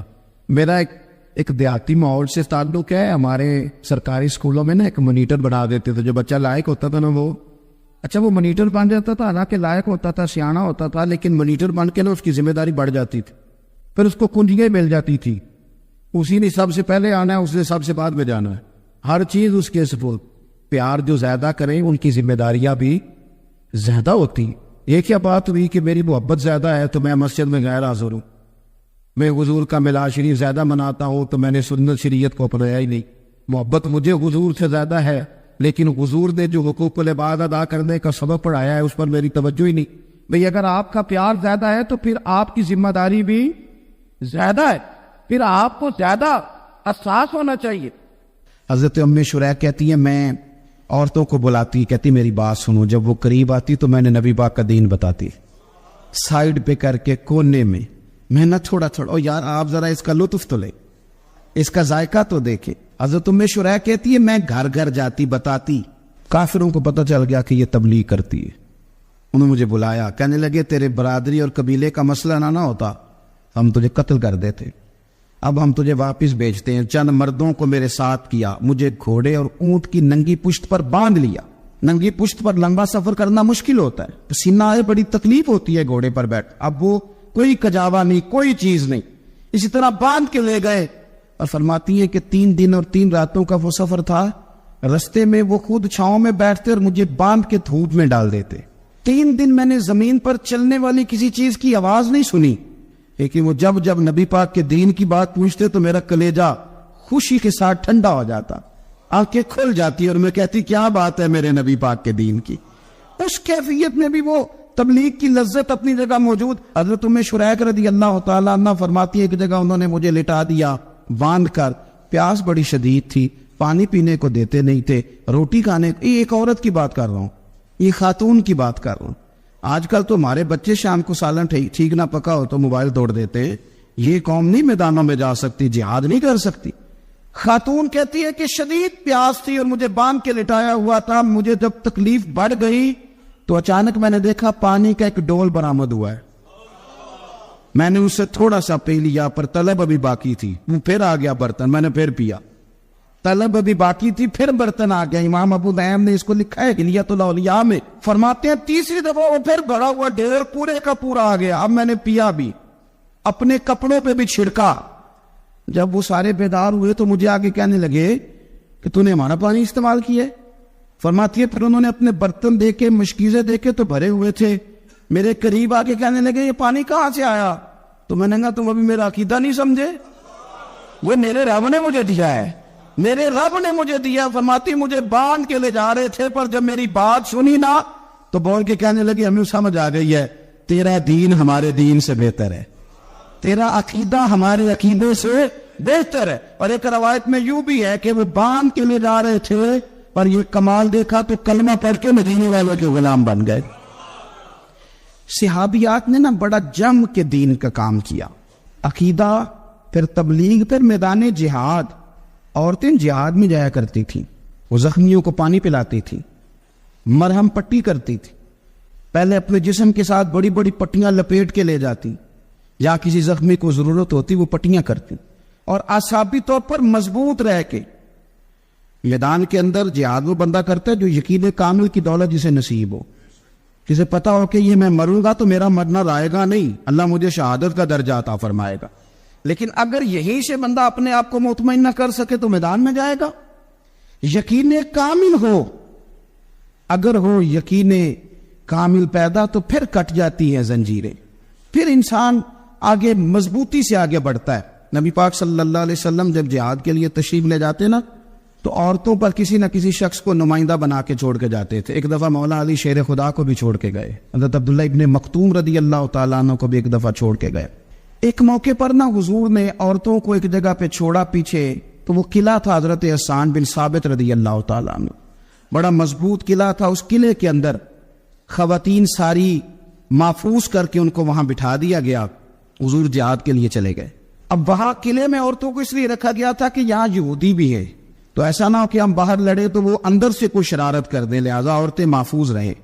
حضرت حسان بن ثابت رضی اللہ تعالیٰ عنہ کی ڈیوٹی تھی تلوار لے کے حفاظت کرنے کی, تو ایک یہودی آ گیا, وہ اب ٹو کرنے لگا, تجسس کرنے لگا کہ یہاں عورتیں ہیں تو کوئی مرد بھی ہے کہ دائیں بائیں دیکھنے لگا.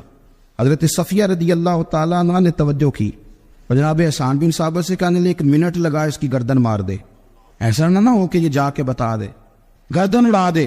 حضرت حسان بن ثابت ذرا تھوڑی کوشش کرنے لگے, ارادہ کرنے لگے, آگے بڑھنے لگے, تو ابھی وہ تیاری میں ہی تھے تو حضرت صفیہ رضی اللہ تعالیٰ عنہ خود نکلی پیچھے سے ہو کے, ذرا سا ایک ستون کے پیچھے چھپی, ہاتھ میں بڑا سا ڈنڈا پکڑا, وہ آپ کے قریب سے گزرنے لگا. تو یہ خاتون کی بات کر رہا ہوں, خاتون کی, کسی مرد کی ضرورت ہے عورت کو تنگ کر جائے؟ شرط یہ ہے کہ عورت کے اندر بھی تو غیرت ایمانی ہو نا, اس کے اندر بھی تو وہ قوت ہو نا, ایسا نہ ہو کہ وہ کمزور پڑ جائے.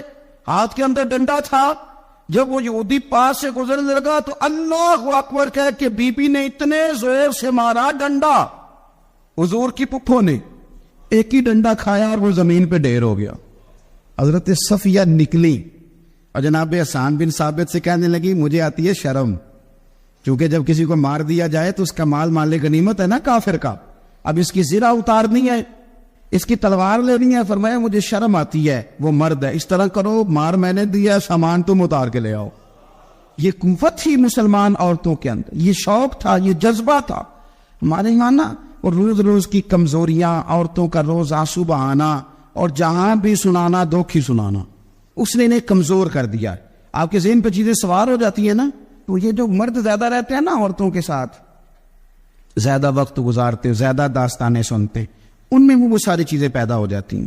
آپ نے ناراض نہیں ہونا, میں دعوے سے کہتا ہوں کہ جو جوان اپنی اماں کے اور ابا کے شکوے کرنے لگ جاتا ہے نا, اس نے 1.5 گھنٹہ باتیں سنی ہے بی بی کی, ایسے مفت میں نہیں شکوے کر رہا, اس نے ہلکا ہلکا کہیں جی بھی کیا ہے.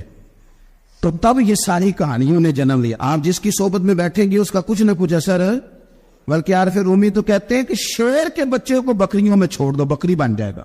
شیر کے بچے کو بکریوں میں چھوڑو, وہ بکری ہے, اس لیے کہ شیروں کی صحبت بندے کو شیر بناتی ہے. تو جب بیٹھنا ہی نہیں ہے, باتیں ہی سارا دن یہ والی سننی ہے, ہر وقت رہنا ہی اسی داستان میں, پھر کمزور باتیں, پھر اپنے ماضی کے دکھ, پھر پتہ نہیں کیا. آپ نے ناراض نہیں ہونا, میں بعض جوانوں کی باتیں سن کے میرا دل کرتا ہے کہ اسے کہوں یار تو کیا بات کر رہا ہے, اپنا قد دیکھ, تو اپنی عمر دیکھ, رب نے تجھے مرد بنایا ہے, تو کمال آدمی ہے, تو کھڑا ہو. اگر اس طرح امت مسلمہ کے نوجوان رہیں گے تو میدانوں میں کس سے نکلنا ہے؟ بات بات پہ رو جانا, بات بات پہ سہم جانا, حالات کے سہمے ہوئے لوگوں کو بتا دو حالات بدل جاتے ہیں, ایک جیسے نہیں رہتے. آپ کی طبیعت میں دلیری اور وقار ہونا چاہیے. حضرت اسماء بنت ابی بکر صدیق, حضرت صدیق اکبر رضی اللہ تعالی عنہ کی وہ صاحبزادی ہیں جو حضرت عائشہ کی بڑی ہمشیرہ ہیں. رات کو غار ثور میں مرد جاتے ڈرتے، آج بھی ڈرتے، اور جناب اسماء نبی پاک کی روٹی لے کے جایا کرتی. پھر اللہ نے ان کو بیٹا دیا، حضرت عبداللہ بن زبیر، یہ حضور کی پھپھی کے نواسے، حضرت زبیر بن عوام عشرہ مبشرہ سے آبی ہیں ان کے بیٹے، اور یہ وہ خوش بخت جوان ہے جس کو گٹی نبی پاک نے اپنے لعاب دہن سے عطا فرمائی. یزیدی فوجوں کے خلاف امام حسین کے بعد جو آدمی باقاعدہ مرتب فوج کے ساتھ میدان میں آئے وہ حضرت عبداللہ ابن زبیر ہیں. مرتب کر کے اپنا لشکر لے کے نکلے. حضرت اسماء بوڑھی ہو گئی تھی، 90 سال عمر تھی، نظر نہیں آتا تھا. حضرت عبداللہ ابن زبیر جب لڑے یزیدی فوجوں کے خلاف تو کچھ ساتھی شہید ہو گئے، کچھ کے قدم پیچھے ہٹ گئے. حضرت عبداللہ ابن زبیر ماں کے پاس آئے اور ماں سے آ کے کہتے ہیں اماں میرے کچھ ساتھی کمزور پڑ گئے، کچھ شہید ہو گئے. اپنے ذہن میں تہیہ کریں کہ اب ہم نے بدل جانا ہے. شوگر ہو جائے تو بدلنا پڑتا ہے، اللہ معاف کرے چینی چھوڑنی پڑتی ہے، من پسند مٹھائیاں چھوڑنی پڑتی ہیں، بدلنا پڑتا ہے. بلڈ پریشر ہو جائے تو یارو بدلنا پڑتا ہے. اگر انسان کو خدا نہ خواستہ کوئی مرض لگ جائے تو بدلنا پڑتا ہے. اولاد پیدا ہو جائے تو بدلنا پڑتا ہے. گھر میں بیٹیاں پیدا ہو جائیں تو بوڑھے باپ کو بدلنا پڑتا ہے. بال سفید آ جائیں تو پھر بھی تو بدل جانا چاہیے نا. انسان کی عمر 40 سال ہو جائے تو پھر بھی تو بدل جانا چاہیے. شب برات پہ توبہ کرے تو پھر بھی تو بدل جانا چاہیے. اب بدل جائیں، اب ہم بدل جائیں. اب نہ درد ہوتی ہے، گاڑی میں بیٹھیں تو کمر پہ درد ہوتی ہے. اب ہم بدل جائیں. اب لوگ بتاتے ہیں تیرے بال سفید ہونے لگ گئے، اب ہم بدل جائیں. اب لوگ ہمیں کہتے ہیں بچے جوان ہو گئے، اب ہم بدل رہے نا یارو. اب لوگ ہمیں کہتے ہیں کہ اوہو اب تو آپ اٹھتے وقت زمین پہ پہلے ہاتھ رکھتے ہیں پھر اٹھتے ہیں. اب بدل نہ جائیں. اب محسوس ہوتا ہے کہ نیند گہری نہیں آتی، اب محسوس ہوتا ہے کہیں کہیں جسم میں تکلیف ہے. اب بدل نہ جائیں. اب نہ کئی کلاس فیلو چلے گئے دنیا چھوڑ کے، بدل نہ جائیں. اپنے بہن بھائیوں میں سے کئیوں کا جنازہ پڑا، بدل نہ جائیں. ہم میں سے کئیوں نے ماں باپ دفن کر دیے، پھول ڈال دیے قبروں پہ. بدل جائیں. اب وقت تھوڑا رہ گیا، اب کچھ تبدیلی کی طرف آئیں. اب توبہ صحیح والی کر لیں، اب استغفار دل سے پڑھ لیں.